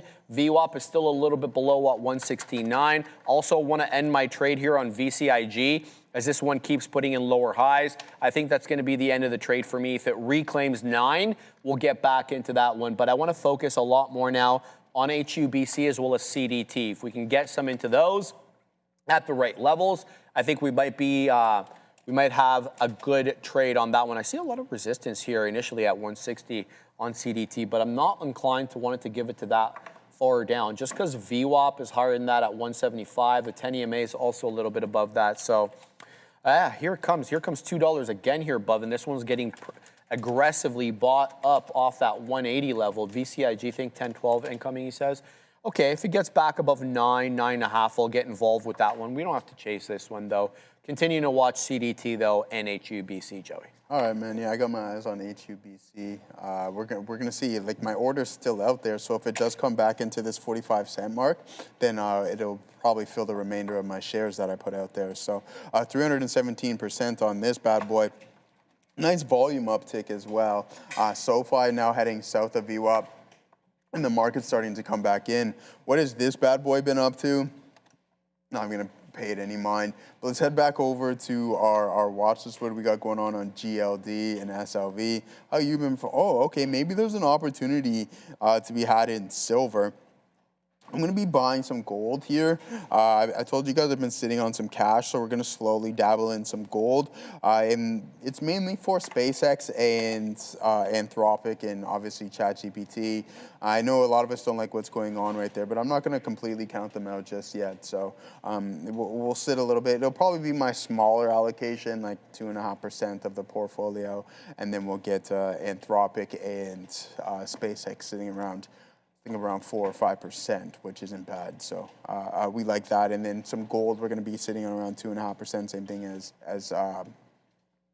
with Sam Altman and company. So we're looking forward to that. Netflix, I think this is the name that I actually reduced some size in. And then also, I'm glad that we held on to Robinhood because we have a little bit more faith. It's like, listen, I do believe at some point you will get a recovery here in Netflix.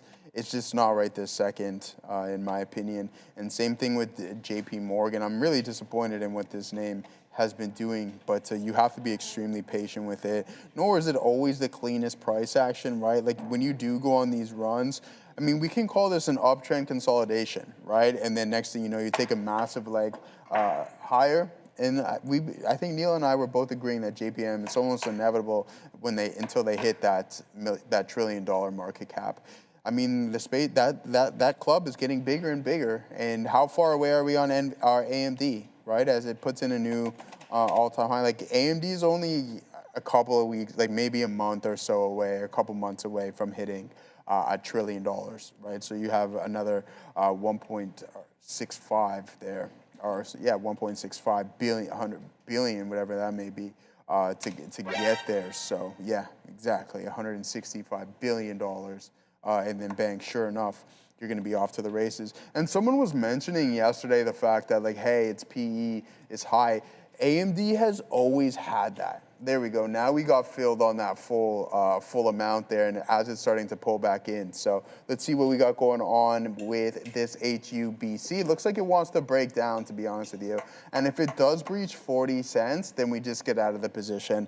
Give it 5 cents risk. That'll break through the volume weighted average price. But back to AMD, always had that elevated PE. That's just been the nature of the beast on this bad boy.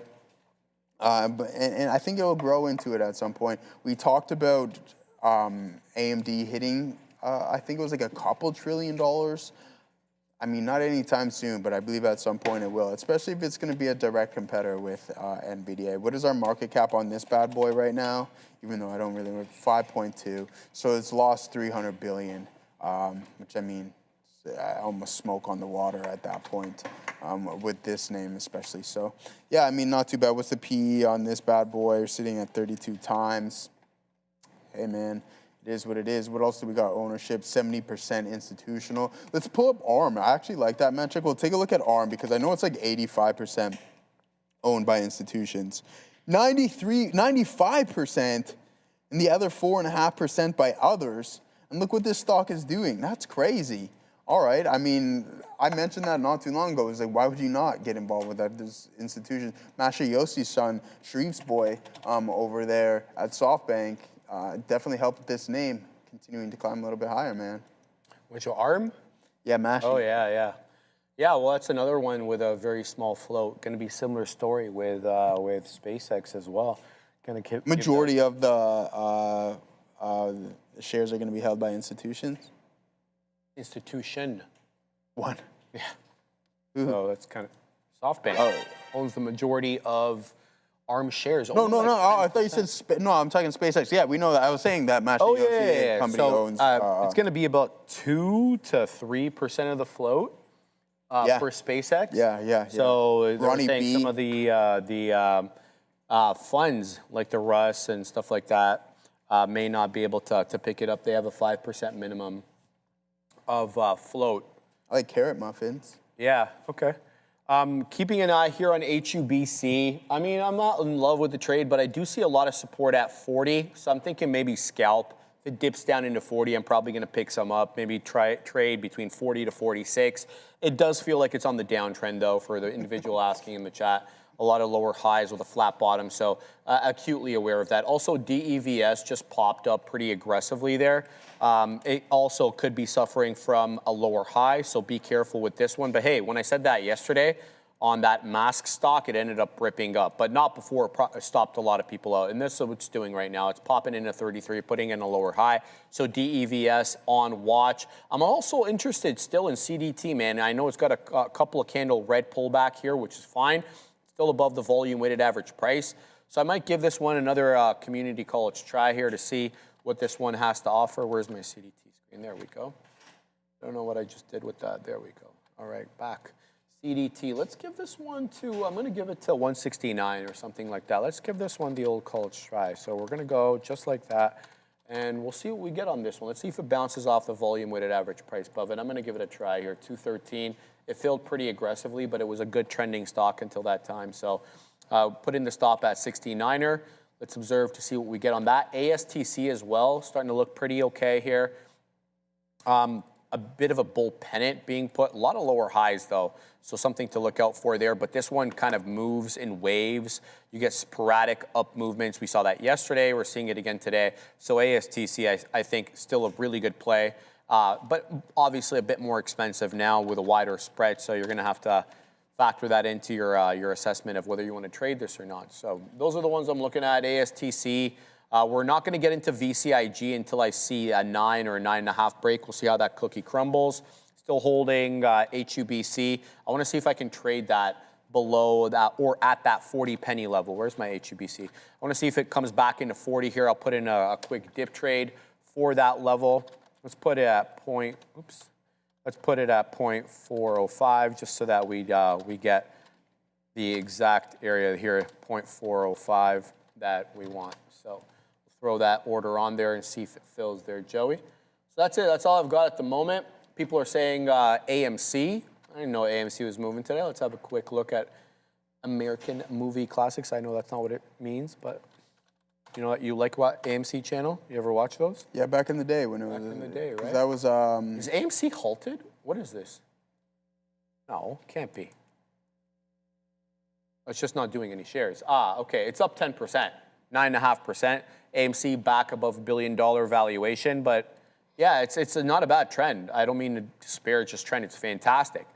Just a little bit light on vol. Sporadic volume as well. Comes in waves. So AMC, not a bad look for anybody who's interested. No, you're not wrong. Their ASTN just going through. I want to keep my eye on this HUBC, just in case some heavy buyers start to step in. I mean, we're already up 300% on the day. Excuse me, but my objective here is to try to catch some form of a momentum style play. And how are we going to be able to identify that? That's just through the tape and the volume starting to kick in. I mean, that's not going to, okay, I did a lot more than what I thought it was going to do. So we're going to have to be patient. I told you, we're out at the break of 40. And if there's going to be an opportunity to re-engage in this, then we'll do so. We had a couple of blemishes on the day, but we had the Robinhood trade earlier that really put us on that higher level or that lower end, but turned us green, and then NVDA was the one that kind of turned that ship around. So we're currently sitting red right now off of that NVDA trade. It's not doing too much, so we want to be able to put on some size here on this HUBC to see if it's going to work, but I need some of the stars to align, and that's going to be the volume in the tape really confirming that nice momentum play. All right, so if you guys see anything, Bovin, Lele, Casey, who else do we got? Adam, James. If you see that momentum really starting to kick in, then make sure you let Sharif and I know, because we're going to be looking to hammer some of the potential trades there. Options chain, that thing's not going to be optionable. There's no doubt about that. And then we also did talk about the supply zone here on this name. At this level, what was it, around 215? It's currently underwater, but I think at some point by the end of the day, it will close south of this level. I could be totally wrong, and also 220 could be in the works. Anything can happen at any given moment, and we learned our lesson through Neil today, because you know what you never say never. So I'm not going to rule out $220 here on NVDL. It doesn't look like it wants to go just yet.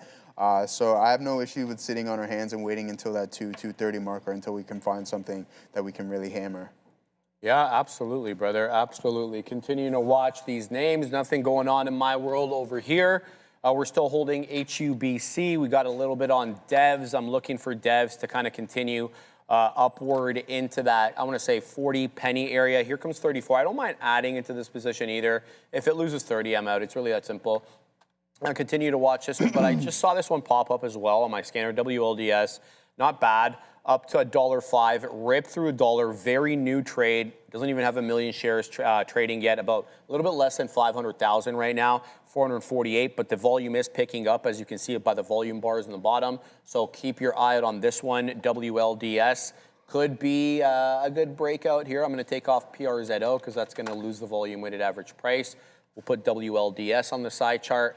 110 rejection, dropping back down into 1. Let's keep a close eye out on that. While I tell you about that, let me see if I want to add here into DEVS, because this one just ripped up into 36 pennies. So DVS is going about 33 on this one. I haven't added quite yet. There's 36. We're adding into this one as well. Let's see if it wants to pop up a little bit more. Let's see what 37 has to offer. Let's put a liquidity tester at that level. My bias is, you know, in and around that 40 area, right? Because that's where we rejected. We rejected 42.65, but this could be yet another lower high. So we'll see if this one comes down, stops us out. Anything below 30 ends the trade for me on that. So that's what I'm looking for there on WLDS. Separately, I didn't mention this, but I got stopped at a CDT because it did lose the volume weighted average price. If that wants to recoup its momentum, I'll get back into that one. But for now, I'm going to have to steer clear of CDT. So those are the ones watching for devs here, looking for a liquidity tester into about 37. No continuation. In fact, it's failing 35 now. So we have 34.95 on DEVS. DEVS having added at the high, but this could end up being a lower high. Let's see if it doesn't. If it gets into 40, I think we have a real shot of taking out that 42.65 high and maybe making even a 50 penny touch. So DEVS, keep your eye out on that 30 penny loss because it did have an area of consolidation in and around that area for a little bit. So that's what I'm looking at, Joey, DEVS and HUBC. But I got to tell you, HUBC, right now, it's feeling like lower highs. I don't know. It's hard to know, but it feels like lower highs at the moment.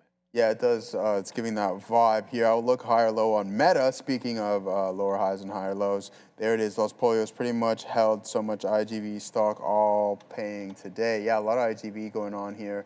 So a nice uptick in the market. There's some volume kicking in here, so I wouldn't be surprised if there's a headline coming in momentarily. You can see that within the NASDAQ and on the SPY. We're starting to fluctuate a little bit here, so let's keep our ears to the ground just in case there's something coming in. Now, let's head back over. I got to keep my eye on this because you have to be prepared for the momentum that could potentially step in. But Robinhood, yeah, this was a solid trade and a nice recovery all the way up to 93.25, almost running into $94. This is what we're talking about from trendline breaks. Same thing on Microsoft. Same thing on a couple of the other Okay, news. there's breaking news.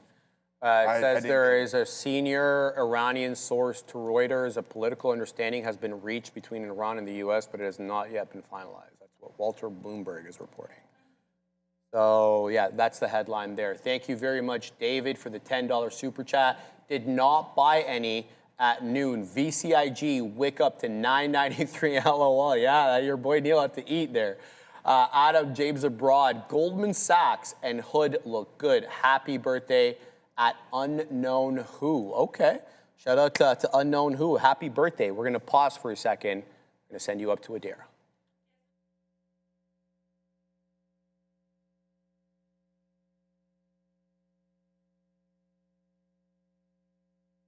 There's reporting citing a senior Iranian source that a political understanding has been reached between the U.S. and Iran, but not yet finalized. This is the same thing we've heard for the last, I guess, hour or so. Basically, as we know, U.S. coming out here, specifically President Trump, saying that he's going to be reaching a final determination on a U.S.-Iran deal by later today. But there's a lot of questions as to what he's saying they're agreeing to is actually what Iran is agreeing to. So this coming out of Iran, it's not surprising. We've heard other things coming from Iran throughout the morning, but this is the first time Reuters is coming out and reporting that U.S. and Iran have reached some kind of understanding that has yet to be set in stone. Back to you. Yeah, it's right about what I got. Looking for 50 now. So I was talking to Joey about HUBC. I'm sad I didn't get the 40 ad, but we have a good amount of shares here. I'm looking for 50 now, working into 49. There's 49 showing up on the ask. We're looking for 50 now, Joey. Let's continue to watch here. 49.5 showing up. Just wetting the beak there super quick at 49 and change. Let's let this one run, though. If it wants to fail, it wants to fail. I mean, There's nothing we can do about it. I need a 50 clearing, though, in order to add aggressively into this position. A 50, obviously, an area of resistance initially over here, as well as a psychological resistance level, right? So you need to be acutely aware of that. Also, looking for a DEVS add at around 33, a prior area of resistance.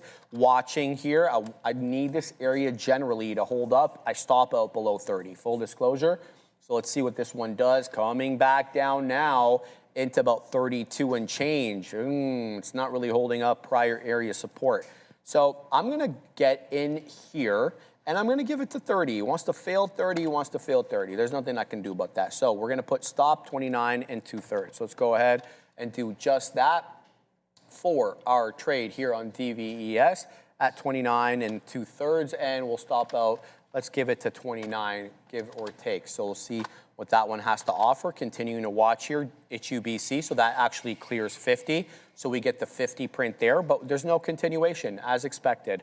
So we get into that 50 penny level and it rejects. I need to see decisive closing prints above that $0.50 level in order to really feel good about this one, that we could, get back into 2/3. Otherwise, I think we'd probably drop down into 40 and maybe make another area low. So that's what I'm looking at now, Joey. What do you love? Yeah, same thing, man. I wanted to get this 46 break and just add substantially into this. We weren't fortunate enough to get that. BTC going up, yeah, I heard that. Let's send things over to Adair. Keep an eye here in ELV. This is massively spiking to the upside. Winning Reprieve here on Medicaid or Medicare sanctions. The CMS here, Center for Medicare and Medicaid Services, giving this company some reprieve as the agency holds off on Medicare Advantage sanctions. So once again here, CMS giving some sanctions relief here to ELV. This stock shot up by about $3 or $4 here. Back to you. Very much for that, Adair. We got Robinhood, a new high of the day, and Bitcoin doing the exact same thing. What do we do with SoFi as we're just hovering around the volume winner? We thought we'd get some more continuation, but I say this time and time again, and I'll say it for the umpteenth time today.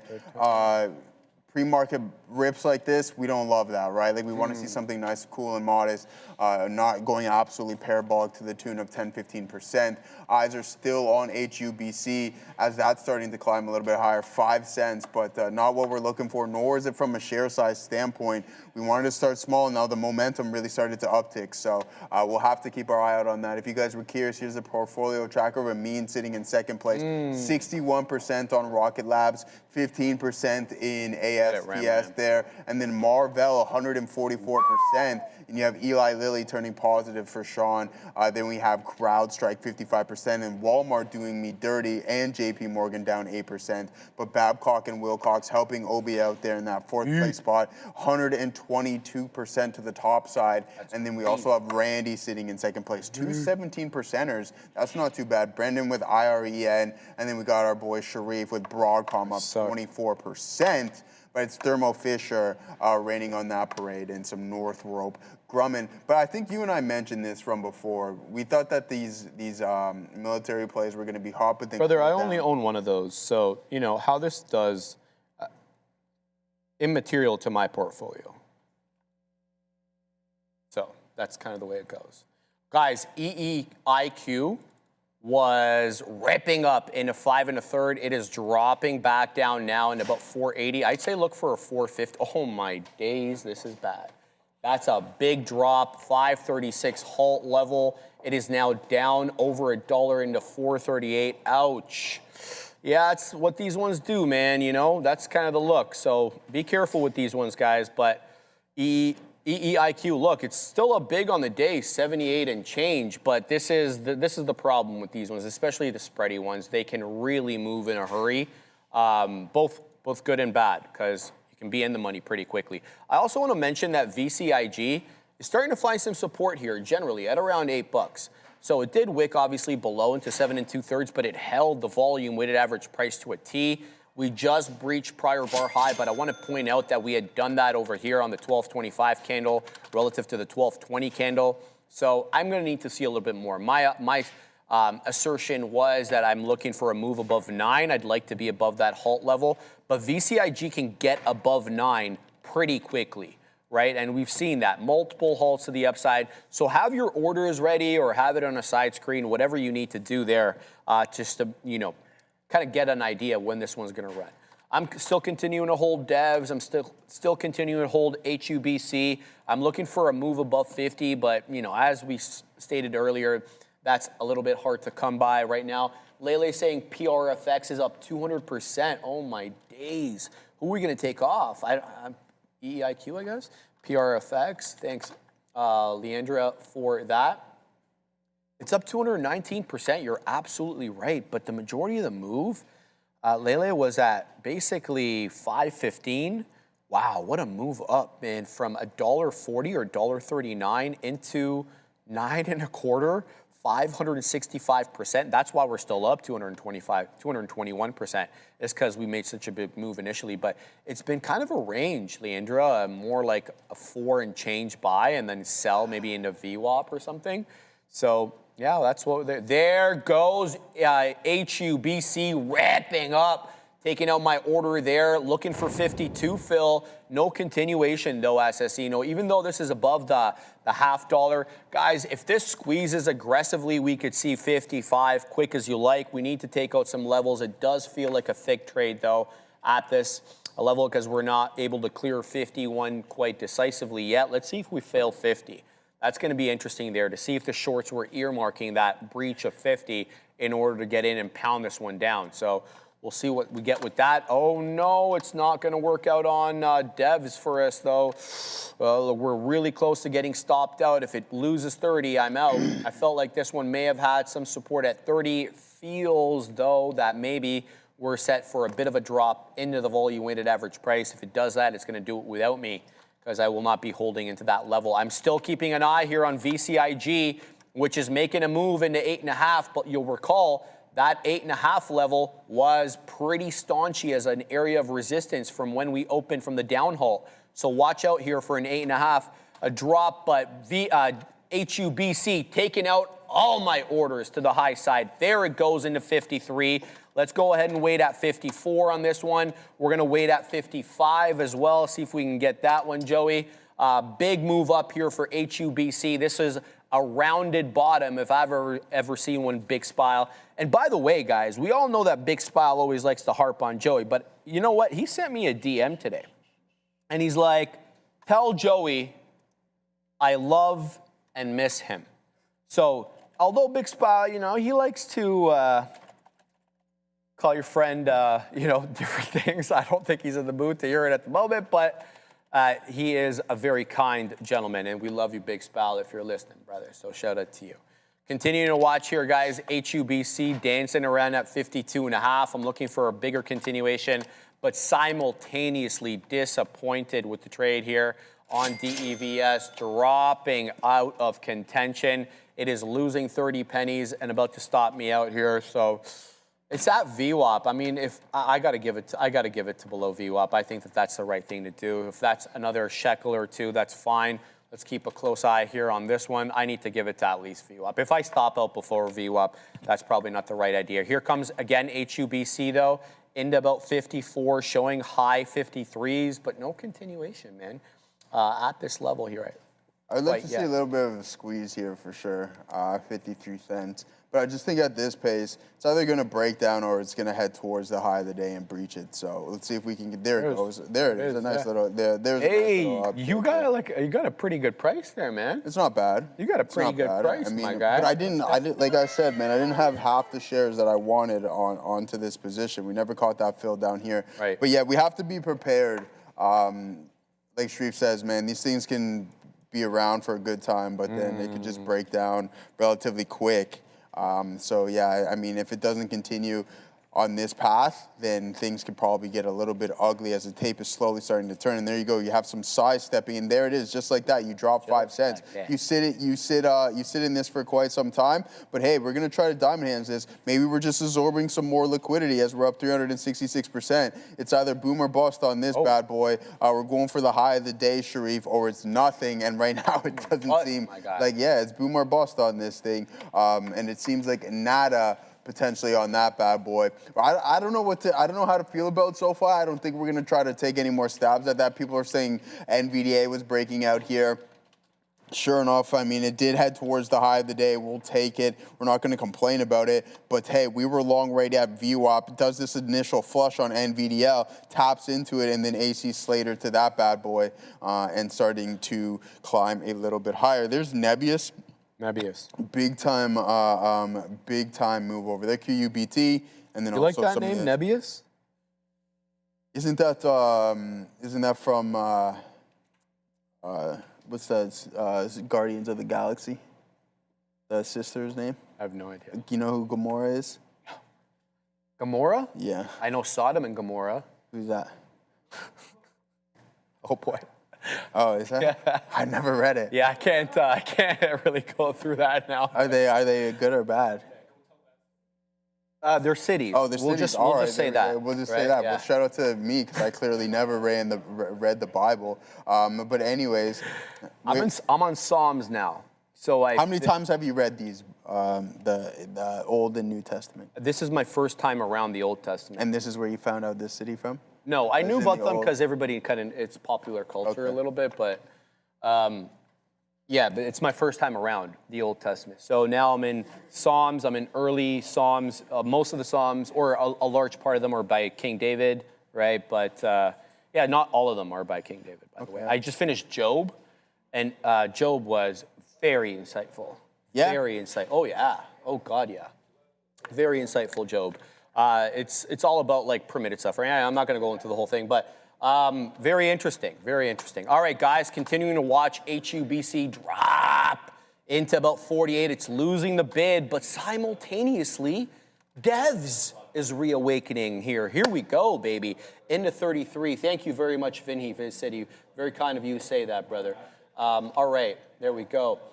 Yes, Rudy, we get that. Luke, me too. Just finished Job for the first time. Shout out to my man, Luke. Yeah, it's quite insightful. It is quite insightful, however you want to split that. There we go. We got Dread 2007. He's dropping 2 in the chat. We thank you for that. Look at Space, Virgin Galactica. Let's look. SPCE, I know that that was one of Neil's long ago picks. By the way, did you see Broadcom? New high day, new all-time highs. Off the high, obviously, by about $8, but new all-time highs on AVGO. Let's look at SPC. Bless you, Ram. All right, continue. This looks great. What the hell? It recovered, huh? Because this one was probably running with the space, with all the space names. I still need to create a space watch list, I don't even have one. Like, I don't have Lunar, ASTC. Right, yeah, well, I don't have time to do it at the moment. RKLB. There's a whole ton, right? Is that YYS or whatever it is? York Space Station, absolutely. Good call, Joey. Throw NASA on that bad boy. Yeah, throw NASA on that bad boy, no question about it. This looks good, man. I mean, look, these space names, I feel, are running in sympathy with SpaceX IPO. I don't know if space itself has an independent reason to be running or a fundamental reason that you should be looking to invest in the company. But if you're not investing, if you're looking to swing trade this, then the technicals are all you really need to look at. And if that's the case, let me have a look at it for you. So this is the general trend. Now, I did split 1 to 20 back on in June, I should say, of 2024. It's coming from very, very high up because of the pandemic. That's a gnarly double top. That's not $1,200. Again, it was a 1 to 20 split. So keep that in mind. But the trend is the trend, and it's way off its best day. Let's look to the hourly, kind of spot areas of support and resistance. I'm loving that $4 area as an area of support. If it fails for whatever reason, $4 is an area, but look at all the bottoming tails through 4.5. So what do I know? No closing print, by the way, below 475 on the hourly on SPCE. Something to think about there. But hey, let's go into highs. 551, and we are now above yesterday's 4-hour close. We're not above the high yesterday. It's almost $6. But hey, man, good call out here on space. Shout out to Dread. Yeah, thank you for reminding me too, to implicitly, of course, remind me to get my space watch list going here. Now that it's going to be a big theme. Do you know the answer to this? So with this SpaceX IPO, are these preferreds going to turn into actual shares, or is that going to be just like completely different? Because not preferred. Yeah, so the preferred shares, right? Like that's what they're actually holding. So not the actual thing in the NASA ETF. See the See, that's a great. It's got SpaceX. Yeah. See, that's what I don't understand. Right? So is that going to get converted to common shares? Good question, man. You got to... Maybe ask ChatGPT or something along those lines. Yeah, see if that's for me. Let me know in the chat if you guys know. CDT is running, by the way, guys. Here it goes. I wasn't going to touch this again, Bovin, because I didn't have this one right. I'm negative on CDT, but hey, it's moving. Here comes $2. This could rip up through 213. Be on the lookout for that. CDT is making a big move here without me. I mean, I tried giving it to VWAP. It didn't comply, so there's really not much I can do in that regard. But keep your eye here on SPCE and CDT, Joey. Yeah, absolutely. We're still sitting in this HUBC to see if we can take that additional leg lower. I'm also eyeing SoFi. We have one loss, one break even on this bad boy, so we may as well take a second attempt, our third attempt on it, right? Like our final at bat. We have a foul ball, a strikeout, and now we're going to take our last swing. You may as well go for the fences at this point. A nice curl over at VWAP. The market not helping it whatsoever, but the fintech names definitely in play as Bitcoin did take an additional leg, but didn't break through the high of the day. Now we're at the higher end of this range, right? It's tough buying breakouts at the top end. Can we post up a little bit lower? We have to, yeah, see, it's starting to come back in. So we're not ready to go. Absorbing more liquidity and positioning is really key. So what I'm going to do is post up at 1833. What happened? CDT's halted up. Oh, it halted up. All right, so let's post up at 33s here on SoFi. We're just gonna, I mentioned, we're just gonna put as much as we possibly can risk-wise. Risk 3 cents on that bad boy. Looking for a little bit more, even a test of HOD. Some positive catalysts, some tailwinds under these names. Bitcoin moving, so maybe it's only a matter of time. And what we're gonna hope for is that essentially we didn't make the bulk of their move in the pre-market. And then now we just do this chop around nonsense for the remainder of the day. So there it is, 33s, lower end of the range. Where are we out? At the break of 27. So you have to give it 6 or 7 cents. That's my type of risk profile. As the NASDAQ and the SPY are starting to slowly grind back in. So sideways session here, guys, being led by the mega cap names who at some point do need to cool down. We've seen Google go on some big time runs, AMD, Broadcom, as Shreve mentioned, hitting all-time highs, SanDisk, Micron, Google. There goes SoFi. You dog, you there it is. Volume kicking in here, Shreve. Let's see if this is going to be a false. I'm not even in. I'm not in it. I'm posted up at a lower price. And now it's going, oh, why didn't we just punch in on that one? But you have to be, unless a scenario like that happens, right, it's really tough to buy into the resistance zone, but then you miss opportunities like this. You see that Blue Origin explosion yesterday? I didn't see the explosion, but I heard about it. I heard it was pretty bad, though. It's like growing pains, though, in the space business. Have you seen how many times SpaceX has blown up rockets in orbit and on the launch pad? And it's just like part of the growing pains. Didn't Elon say, he's like, man, I only have like 1 or 2, before everything started rocking and roll, like a while ago, he's like, we only had like 1 or 2 launches left from a funding standpoint. No, he's got plenty now. And then sure, he could throw as many as No, but it is part of the growing pains. Yeah, look, man, I got to tell you, I was always more of a fan of Elon than Bezos.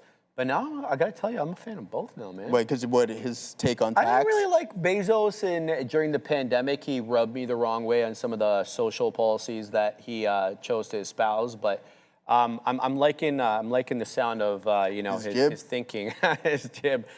These days, anyway. So what do you think? But as a general space enthusiast, even if I didn't like him as an individual, I would champion for his company because I love space. You love and space, I want to see. So you want to see more exploration, multi-planetary race. There goes SoFi. Yeah, that's like an Elon thing, man. But like, honestly, I don't think we do that on scale in mine or your lifetimes. No. I think we get there, and probably you know what they're thinking, right? Either. Like the Starship would go there, land autonomously, drop its payload in anticipation that humans would come so that you wouldn't have to take everything en masse all at once. So probably a couple of trips, right? So that's a decade there. There and back, right? It takes a couple of years. No. How long it take? A couple of years. It depends. There's 2 windows per year. Fact check me on this, chat. There's 2 windows per year. I think you can launch to Mars, where the orbits of Earth and Mars are in sync, where you can get there in 6 months or so. Oh, okay. Right? Yeah. All right, that's not bad. The biggest problem though in space. The biggest problem in space is stopping. You need equally as much energy to stop as you did to accelerate, right? Especially when you enter atmosphere and you start to pick up. And that's the thing. So you know what they do? They like slingshot around planets. They use the gravity. Yeah, man. Isn't that sick, dude? Well, I mean, we haven't done it yet. Now, what do you mean? We've done it with the bot there. With we did it with Mercury because we sent like a huge orbit thing that was supposed to go around the sun. It's like this, basically a satellite that's in the sun's corona. Right? And the way that they got it to slow down, it had to take a bunch of circles around Mercury and then slow down. Man. Yeah. Right. Guys, this is dropping bigly here. Oh, whoa. HUBC is in trouble. We're going to get out of that. But I might want the 40 here. I might want the 40, so we're getting ready to punch. Should this one drop down into 40, I'm interested in that 40 penny level. So let's see if it fails 42. Generally at 42 right now. Joey failing into 41. 41's about to drop here. I'm looking for 40 here. Let's see what we get. I'm not going to punch in willy-nilly at 40. I need to see buyers step in and it pop back up, and we're not immediately seeing that at the moment. So I'm going to steer clear of this one, at least for the moment. Milton, I unblocked the comment there, but you're out to lunch, Milton, man. Come on. Fluffy. It's very attractive when a person is very well physically. Thank you, Fluffy. That's very nice of you to say. I appreciate you, Fluffsters. CDT's open, guys, and here we go. Where is it at? Joey, I don't even have it on the trading screen. That's a mistake by me. CDT, Bovin, special into the high 215. Bovin, this one still got some support at 2 as it did drop back down into that $2 area and really didn't continue, quite frankly. Milton, at least you're a good sport about it. Why so serious? What do you say, man? He was like, it's fake. Space is fake. I don't know what to say to people like that, man. I don't know what to say to them. Like, there's nothing that's going to convince them short of going there and taking them and showing them that things are circular and that, you know, it is a vacuum. I don't know how to convince them, Joey. Like, yeah, it's not real. Obviously being can't spark up in space, says Jesse Hernandez. That's fantastic. That's crazy. That's what this guy's worried about. But space is flat. Oh, here we go. Get that space weed. Space weed. Okay, question. Yeah, so potential Tesla SpaceX merger, does this create somewhat of a runway for Blue Origin and Amazon? Ooh. And also, I think the question needs to be involved. I don't think that they're merging, Joey, because there is a degree of overlap between autonomous cars and well, there probably is, and droids.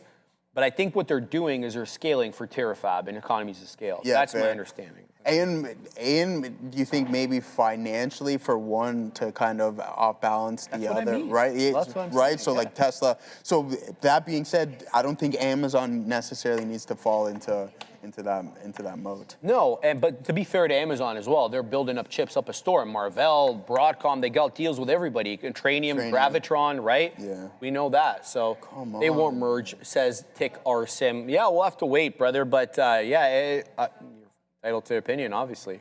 Yeah. So continue. Earth is flat, says Barakada. Not that I know, anyway. I'm back in, yes, I see, I'm back into HUBC. I'm looking for a hold of 40. If it loses 40, I did like the fact that it held up there, so we're going to give this one the old college try and see if it does hold up. We'll try to take a scalp maybe back into 50, but that is technically a lower high, but it did hold that 40 penny area. PRZO feels like it's curling up here. I got stopped at a devs, by the way. PRZO is curling up and looking to take out that dollar again, so be on the lookout there. This one has a 118 high. It held 90 quite well. Bless you, Fabian. Whoa. Whoa. That was like a trombone. So I'm looking for another move back up here on PRZO. Uh-oh. Get it. Oh, I see what you did there. Yeah. Because that used to be the thing for the big desk, right? When anybody, now it's a little bit different, obviously. Well. All right, Joey, tell them what you're looking at. Man. Like, I'm trying this long here on the NASDAQ. Started to work for us. TWS hella delayed. We grab a couple of pennies. This is going to be the largest position here today. See if we can get any form of a continued bounce here. Some nice prints that I like seeing. So, obviously, we're going to need the larger boys to help us out on this one. Right at VWAP, we like this. SPY not looking too good, though. There is a support level. If it cracks V, and then we just get out of there without any questions. What do we get out of here there? So yeah, all right, man, let's go. This is gonna be our largest one here on the day. We're gonna give it 10 cents, puts in a new low, breaks the support, we get out of there. Missed opportunity. We posted up on SoFi, off to the races it went. It's only a matter of time until you print the new high of the day on the Bitcoin. $42 can definitely be in the works on this. And then we're just hovering around the highs. I wouldn't be looking for any form of a pullback on this until maybe later in the day. And I don't even know if you're gonna get one. Look at it from a daily, and you're just gonna be like, why would I even think about shorting this at this point? Trend line, boom, just keep going with the flow. There it is, Sharif. We'll take it on the NASDAQ. Come on, we were patient for this bad boy. What are we looking for? 70s would have been ideal on this as we are just continuing to chop around. Uh-oh, we got to head over to swore there. That's a good thing that we caught ourselves. Sharif, watch list. Was it freaking? Get it, Joey. Freaking mega cap names. What's this bad boy up to? 216.54. You put in a new high of the day. No, don't sell. Climb higher. Apple, what are you doing? No, don't sell. Climb higher. Google, exact same narrative. If you bounce, you know we're going to hit into that target that we're looking for right now on the TQQQs. CDT is ripping, Bovin. I'm in this with you. We took big shares on this one. Up it goes. We got 17s into the high of the day. Shout out to my man, frickin' Bovin. 236 area high. What do we got? We got 17s, as I mentioned. Continuing to watch, looking for more, man. Great call out by the OG Bovin. He's been absolutely, killing it today. Added originally at 223, added more aggressively at 17s. So we're all out of the 223 shares, and we're holding the majority of the position. But here it comes to the downside. Watch out. How many shares do we have left here? Okay, good. Continuing to watch. What's up, Joey? What's going on over there? I was just hitting the siren there. We did almost get that pop up into 70s. 64s, we'll take that 10 cents. So bang, bang, bang. Let's go. Any form of continuation. No. Yeah. Oh, yeah, we did dreads. We did dreads. What's up, dread? And then also, what's the other one? You know that movie Judge Dredd by your favorite actor, Sylvester Stallone? No. I know you dislike him greatly, right? Can't believe you just crapped on his dysphoria. I can't believe you just did that, bro. I can't believe you did that. Wow. My bad, man. I probably Yo, Joey is ruthless. Ruthless. Look, they kicked me out. Did you see him try to bully him? Bro, they kicked me. You saw that? Look, Wait, good. Ban hammer right there. Away. All right, good, because I got some trades that I need to worry about anyways. So AC Slater to those as we print 66. Yes, Jesse. Reported is right, man. Let's go, man. Let's get serious. What are we going to wait for? I don't know if we're going to get all the way back up to 85s. That would be Deion Sanders right there. But I told you 70s is what we want to wait for here, Sharif. We're going to print that momentarily, and then we're going to take some off. Is that it right there? Is that it, No, Joey? no, we didn't hit the bid. Don't panic. Breathe. Woosah. We can't sit under a tree right now because we're at the screen. So there we go, 68.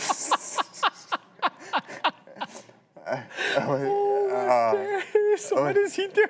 Assassino. Come get your boy, man. Something's going on over here with Joey. Oh, man, we just tapped into it, and now we're starting to pull back.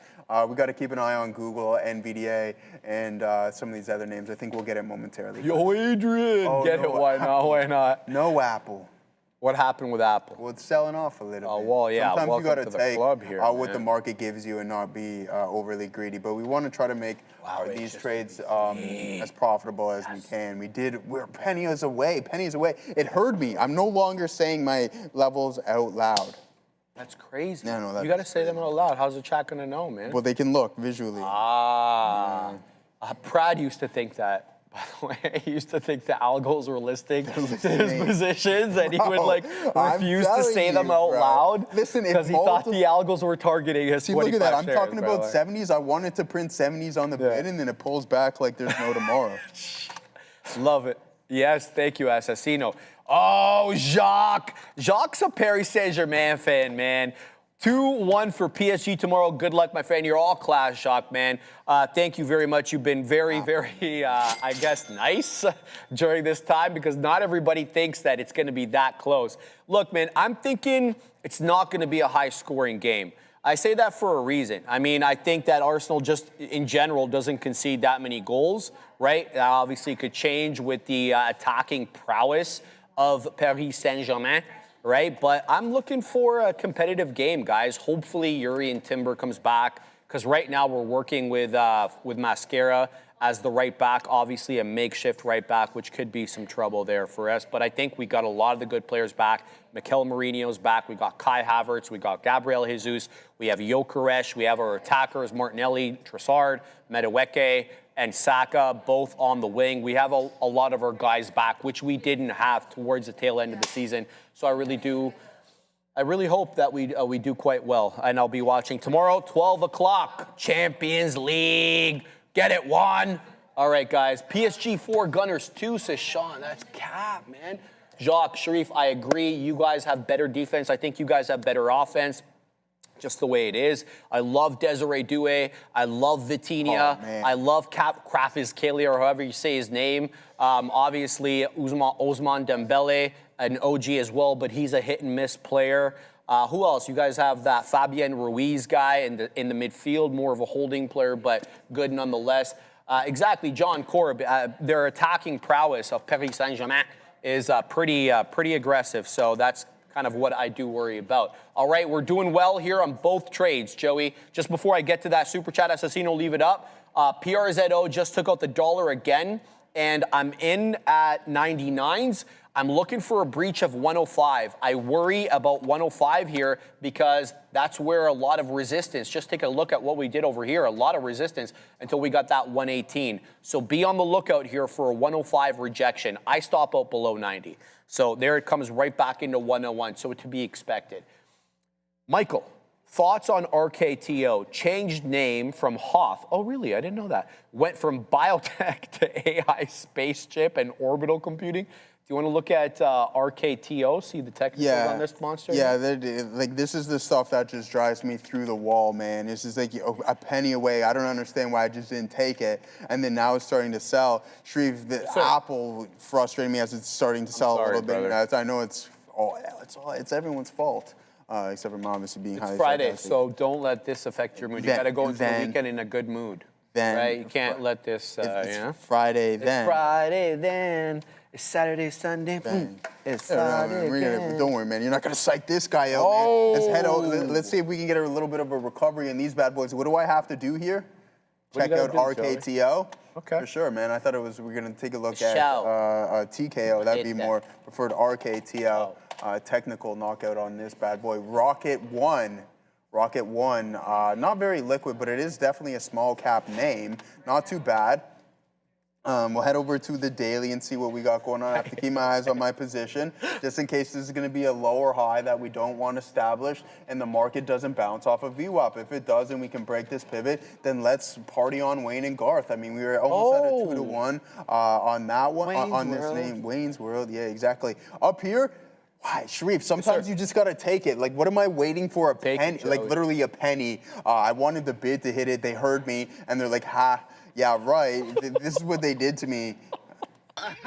Like, I don't know what you guys think. Like, you think you're going to get that penny? That's crazy. But anyways, aside from that, man, we're going to hold on to this. We just don't want this to be forming, and we obviously need the larger names to participate. Here it is. Like, here's a big breakout day on volume and not too much continuation here on RKTO. Thank you very much for the super chat. Lost Players, why is nobody talking about Oracle up 9% today? I saw that like really early on in the morning. I talked about Oracle up 9% today, so no one can say we didn't talk about Oracle up 9%. I mentioned it during the sector watch, and I don't even like Oracle, you guys know. So I don't want to hear anybody saying we didn't talk about Oracle up 9%. Don't shoot the messenger. I know. I'm always seeing people like, oh, Adair only talks about Oracle when it's down. That is factually you hit a nerve there. Apparently, I hit a nerve there today. You hit a nerve there, listen, what is this, Sparta, where everyone's accountable for their words? What's going on here, bro? That was crazy. I'm just reading something out. Oh my God. All right, man. Okay, we didn't talk about Oracle, says Ozan. Yes. Talk about it some Stop more. antagonizing her, man. Listen. There we go. Yes, Joey. I don't know what I was going to say, man. Why is Oracle up 9%, by the way? I don't know. I saw it in the morning. Ask Adair. Yeah, well, I'm afraid to ask, quite frankly.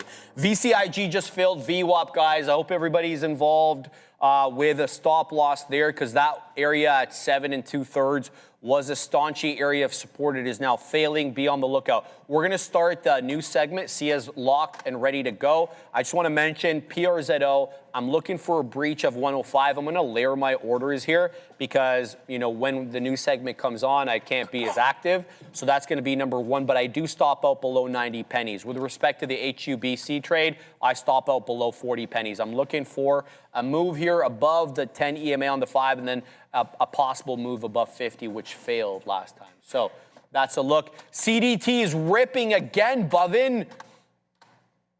Unreal. There it goes again into 250. Bovin, the OG, ripping into 250, showing 244 now. Be on the lookout. CDT's making moves. It could be a good one, but it does have a tendency to drop back down, Sia. So you're going to have to be careful with this one. I'm going to have to be quick, and we're going to quickly talk about DELL. I'll pass it over to Sharif in a moment. So DELL has surged nearly 40% after hours after delivering that AI-driven quarter beat and raising their guidance.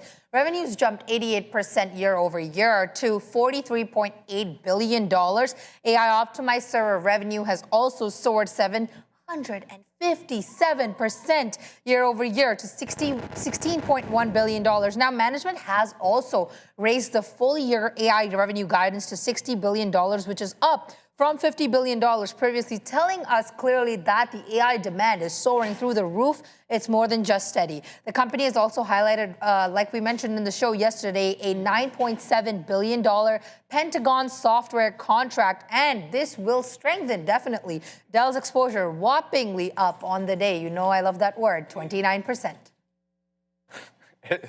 Look, I mean, you can use whatever word you want, especially when it comes to a move like this. Yeah, I mean, this is fantastic. This is not a small cap gapper that we're watching here, guys. This is a grown-ass company, quite frankly. All right, so I have many different things I want to say. I want to say, you know, the cost of RAM hasn't spared DELL. They did take a big hit on their cost of sales or cost of goods, pardon me, but that was obviously made up for and then some by that top line number, just so much demand. So the cost of goods didn't hurt them as much. But I also want to point out another really good fact, which is their traditional business, their PC business, right? And they sell, to retail, but they also sell en masse to corporations. And that PC business has been stagnant since the main COVID upgrade cycle. That's changing, with their legacy and traditional legacy PC business up 92% year over year. So that corporate upgrade cycle that we were talking about for so long that never manifested, possibly underway here. But also, they raised their annual revenue floor by staggering $27 billion. They were guiding revenue of $140 billion prior to the print. Now they're guiding 167 to 169. This is one of the largest single quarter guidance increases in corporate tech history. That's not an exaggeration. It's one of. I'm not saying it's the biggest, but something to be on the lookout for there. Also, $1 billion Capex burn rate. So to support this huge build out and to satisfy this insatiable demand, they had to spend about a little bit less than $1 billion in Capex, more than $1 billion in increase, in Capex. That's about a 69.5% increase in that spending just to get, again, the demand. Last but not least, I mentioned this in the morning, Jane Street, one of the most, followed and one of the most secretive proprietary trading firms, I guess, in the world. They're also buying this hand over fist, adding about 5.2 million shares when you look at some of the recent SEC filings over the past 6 months. But again, you have insider selling here. COO dumping some shares, CFO dumping some shares, about $1 billion worth of shares over the last 6 months. But I feel like we shouldn't probably read too much into that. When the stock appreciates in this way, I don't know what it's up year to date over the last 2 years, you got to assume some of the insiders are going to wet their beak on some profits, right? So typically when we look at insider sales, it's not usually that good, especially if it's not planned. But in this case, I wouldn't really be looking to say it was all that bad. Just before we get Joey's opinion, we got to go to news. We got to go to Adair with news. I want to mention to everybody here, I am seeing some comments coming from the foreign ministry spokesperson of Iran saying that Iran's right now is not focused on negotiating over the nuclear program. They just want to end the war. Now, the issue with this is that the U.S. does not want to end the war unless they get the negotiation of the nuclear program. So it looks like this whole nuclear issue is going to continue here with the U.S. and Iran, with this foreign ministry spokesperson going even further, saying that no agreement has been finalized with the U.S. and that the management of the strait must be decided by Iran and Oman. Back to you. All right, so yeah, as for DELL, there's no hiding what happened from a price action standpoint today and obviously last night. I think a lot of it has to do with this $9.7 billion deal with the U.S. military. That's huge. And we use the comparison quite often. When you see companies go through this triple-digit growth, and it's funny, at this stage in the cycle, you're seeing it within this trickle-down effect and the AI build-out helping these companies achieve those metrics, I think is really important to note. So you have a lot of things going for it. If you're looking to become an investor in the name, well, you have a new $9.7 billion military deal. You're seeing triple-digit growth almost across over 28% from a revenue standpoint, 370% plus, as Shreve was mentioning, in AI revenue. So there's a lot going for this name, and I think you have to just go with the flow. Analysts are loving it. You have a price target almost left, right, and center on this one. $700, $500, and so on. So that's why I think I like DELL for the foreseeable future. You have listen, this thing was $300 and you climb $100 plus in the post market. It doesn't mean punch right away just because you see the earnings. Be patient and let them come in, because the market is forward looking. At some point, you'll have some form of profit taking, and I think that's going to be a good time to get involved with the name. All right, see ya. Let's take it ahead and talk a little bit about oil. Exxon's warnings that oil inventories will be hitting dangerously low levels in the coming weeks. Exxon's senior vice president, Neil Chapman, has said that they are approaching unheard of inventory levels, and he expects the price of oil to shoot up in the next 2 or 3 weeks. The price of physical Brent cargoes is expected to go up between the ranges of $150 to $160 per barrel. And according to the IEA, Iran's closure of the Strait of Hormuz has cost the market approximately 1 billion barrels so far. Chapman has also made a mark that there's only one way to go when it comes down to all-time lows with regards to these inventory levels. And I wonder what that is. Anyways, XOM down by 1%, USO down by almost 3% today.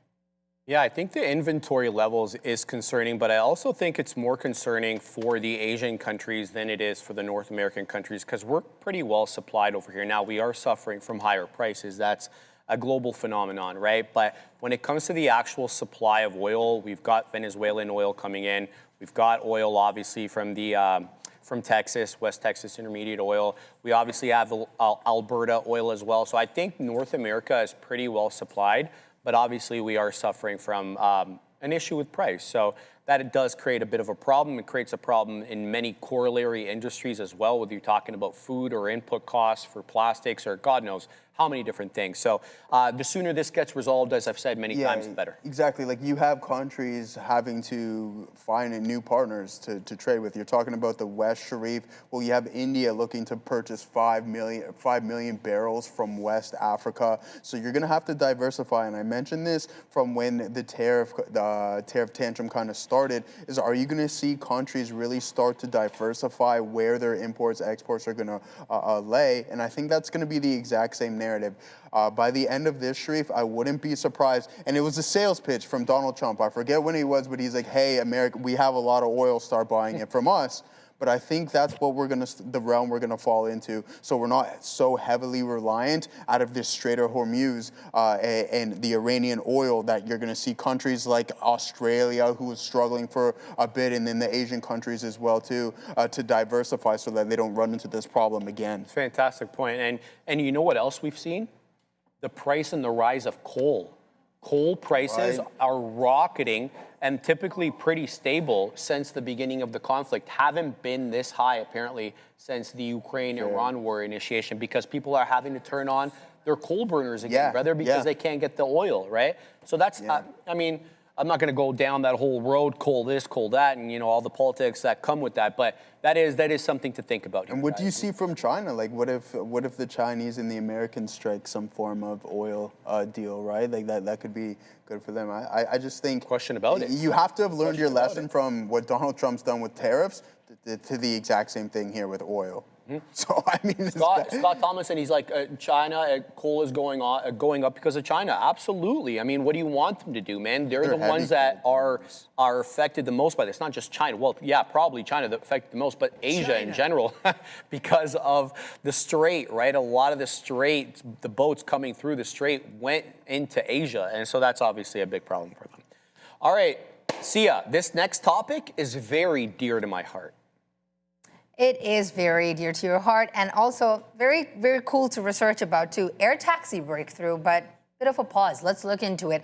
Now, courtroom battles are underway for JOBY, Air Aviation, Archer, and Vertical. Context of this is that the companies are threatening to sidetrack certification aspirations and also certain investor appetite. Now, eVTOL makers have pushed back on certification timelines, but Trump's administration's pilot program is providing the funding that these companies need to get at the end of the finish line.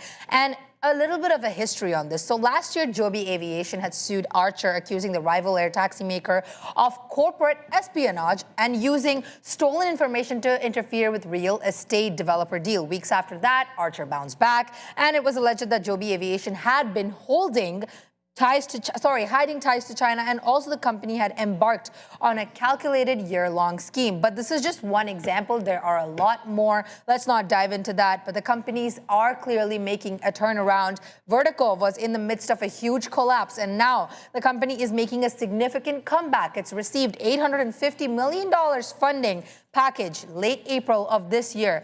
JOBY currently down by 2%, but this is a really interesting story, Sharif. What do you have to discuss about this? Loving this, yeah. You know, I didn't know. I knew that the two companies were beefing. I knew about the corporate espionage thing, but it's the first time I'm actually hearing about the China angle. And obviously, that's a very politically sensitive angle, hence why maybe Archer is leveraging that against JOBY. I gotta tell you, I'm invested in JOBY. I'm not invested in Archer. I didn't do that begrudgingly. I don't like to pick winners, especially in an early race like this, but I didn't really know about an ETF at the time anyway when I invested in this, an eVTOL ETF that satisfied sort of my parameters. So I did choose JOBY. I did like as well that some of the issues that they had were able to be ironed out a little bit quicker than Archer's. They were able to get FAA certification ahead of Archer. They were able to launch the pilot program in Dubai. They were able to launch a pilot program in New York. So I'm liking some of the things that I'm seeing from JOBY, but it's such an early stage. Anybody could outdo anybody at this point. So we'll have to wait and see. But hey, man, this is a long-term investment for me, Joey. Yeah. Personally, I'm thinking 5-10-year runway, and I've added the position that I want. I don't think I'm going to add again. I'm still out of the money, full disclosure on it. We'll see when I do get back in the money, if I get back in the money, but yeah, that's the way it is. Yeah, well, YMAT. Why is everybody yelling about YMAT right now? Let's take a quick look. See what's going on there. Oh, it's ripping, Joey. YMAT. We have CDT. We got YMAT. They're all ripping. Trade them carefully. This is a Chinese company. Let me just look over here. Let me profile. Let me just see. Didn't I click overview? Okay. Let's just look at ownership. That's what I want to look for there. See if it was China related. I can't quite see that at the moment, Joey. So I'll send it back to you there while I find out. Yeah, I mean, I don't have too much to say about JOBY. I think the technology is still so early. You're going to have those hurdles, right? Sia brought, or I think you were talking about the lawsuit between two of them, or Sia mentioned it. So again, it's going to take some time. Like, and we're sitting here in Canada. Don't expect these air taxis to be coming anytime soon. You're more or less going to see it over in the Gulf countries, and maybe the States. They're going to start having some of that. So I mean, Uber did partner with one of them. I believe it was Sharif. I forget who it was, either Obi or Archer, or Joby or Archer. It's still early days, and we talk about space, it's the exact same narrative. Don't expect to see this en masse for quite some time, especially in the Western world. That's a good point, Joe. Well, I mean, I think we're doing it in New York, right? Are they, well, maybe for here, we ain't getting that in. Well, yeah, we're not going to get it in Toronto, I got to be honest with you. Shout out to Casey526. She called out YMAT. All right, I just saw it in the chat. Casey killing it again with the YMAT call out. I'm just trying to find out which one I'm going to take off over here. Let's take off Repel. YMAT, we're going to throw that on there. And while we throw that on the side chart, we're going to throw you up to Sia. All right, let's move on to our next story. Amazon's $11.6 billion Globalstar deal. Now, Amazon has agreed to acquire Globalstar for roughly $11.6 billion, which will aid Globalstar with the valuable mobile satellite spectrum and the infrastructure assets that it will need. The acquisition will strengthen Amazon's Project Kuiper and Amazon Leo. We've talked about this on the show before, initiatives, because Amazon is pushing into a direct-to-service satellite connectivity. Globalstar's relationship with Apple as well is a key piece of this deal. Why? It powers satellite features on iPhone and Apple Watches. That's why. And this transaction also positions Amazon more directly into SpaceX's Starlink in both consumer and in enterprise satellite communications. Currently, Amazon down on the day 1%. Look, I like this deal. I think it makes a lot of practical sense. Project Kuiper, named, of course, after the Kuiper belt on the outside of the solar system. Outside of Pluto, of course, if you know, you know. I do like this because it kind of gives them a head start putting their low Earth orbit satellites ready and willing, basically to take on cell phone signals and, again, disrupt the telecom industry. I absolutely love this. I think it makes sense for them who have that sort of infrastructure to put these satellites in space to take over from a smaller company, quite frankly, GSAT. So I like this. I like it a lot. And I think it's going to play well into the relationship between Apple and Amazon, which is kind of, I don't know, do you feel like there's a lot of overlap between Apple and Amazon? Very little. In ways of dealing between the companies. I don't feel that's the case. You mentioned that obviously Apple 20% stake in Globalstar. Yeah, right? Sia said it. There it is. Yeah, there it is. Oh man. All right. Yeah. So ASTC's ripping, man. What I knew a it was pain. going to There's rip. Something stepping into the market here, guys. Are you Iran, kidding me? Exchange of messages with the U.S. is continuing. That's all I'm seeing here, Joey. It's like the same one or two headlines from Iran that are just recirculating and recirculating and recirculating. So if I see anything brand new, I'll let you guys know. In the meantime, it's just the same old stuff. Yeah, Joey, do you want to comment? Yeah. All right, let's send it back to Sia. Let's talk about Costco. Now, there's two angles to what I'm about to say about Costco. One, we're going to explore the numbers that came in, but also CEO of the company, Ron Vakras, has said that the final 5 weeks of the quarter has become Costco's top 5 volume weeks ever, as customers have searched for cheaper gas amidst the war in Middle East. And now, let's take a look at the company's numbers in a zoom lens. Costco has delivered a mixed quarter, I would say. The company has posted an EPS of $4.93 versus $4.98 that was expected. Revenue has risen 11.5% year over year to $70.5 billion. And comparable sales have increased 6.6%, while membership fee revenue has climbed 10.5%. Now, this shows certain customer engagement that is still intact, remaining strong. That's good. Digital sales were also a bright spot. E-commerce comps are up 20.4%. And this continues Costco's online momentum. Management has also pointed to a strong core store traffic trend, healthy membership renewal rates, all good and up that I'm seeing here.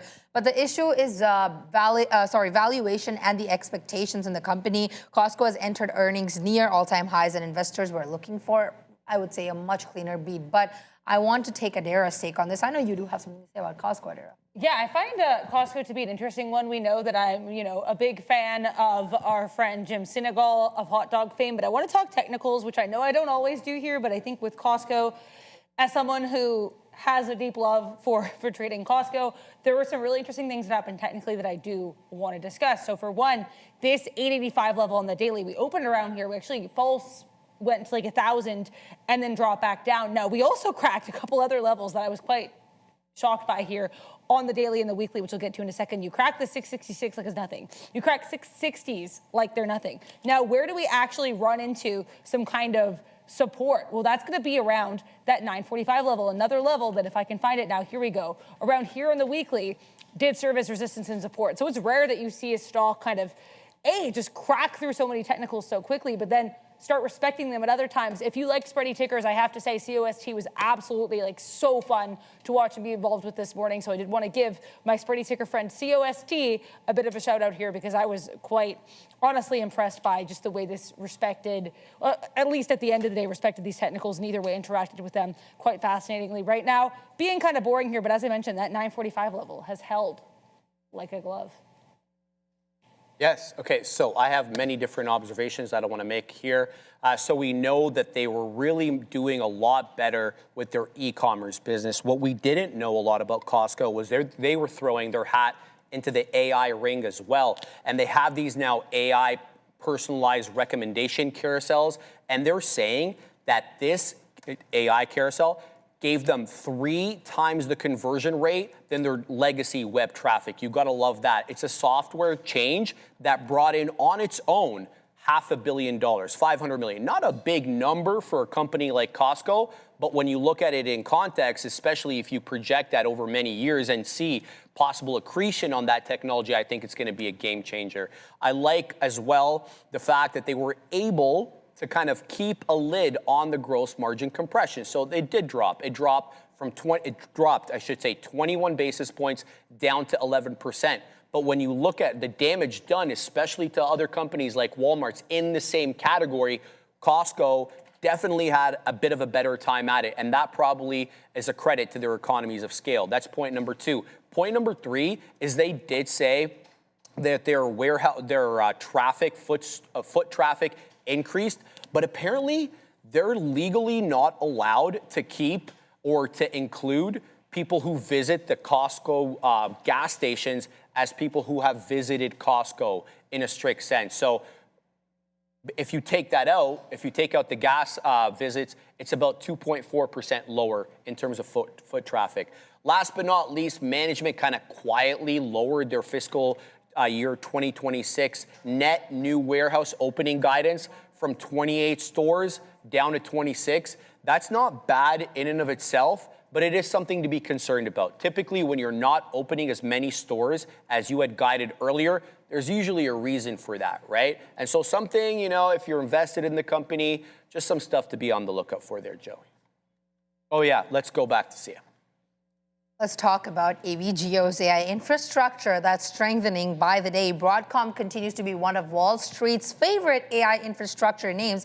Investors, as we do know it, are continuing to spend and reward companies that are tied to hyperscaler spending. Now, 2 analyst highlights that I do want to mention with the story here. Analysts have highlighted Broadcom's exposure to custom AI chips, networking hardware, as well as enterprise software, multiple engines benefiting from the AI build-out. Secondly, they also pointed out the continued build-out, continued demand for Alphabet's TPU roadmap and growing network traffic as supportive of Broadcom's earnings outlook through the year 2027. Catalyst Fund CIO David Miller has also called the company one of the strongest AI infrastructure plays, despite the premium valuation that's being offered. And separately, Althea Capital reiterated its buy rating and has raised its price target to $525 from $500. That's honestly a great look in my eyes. AVGO up on the day, almost 3%.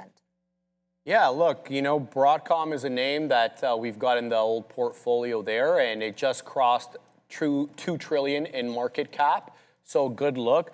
Look, when it gets to pop like Dell and AMD, I don't know. Shout out to Can't Get Right 929.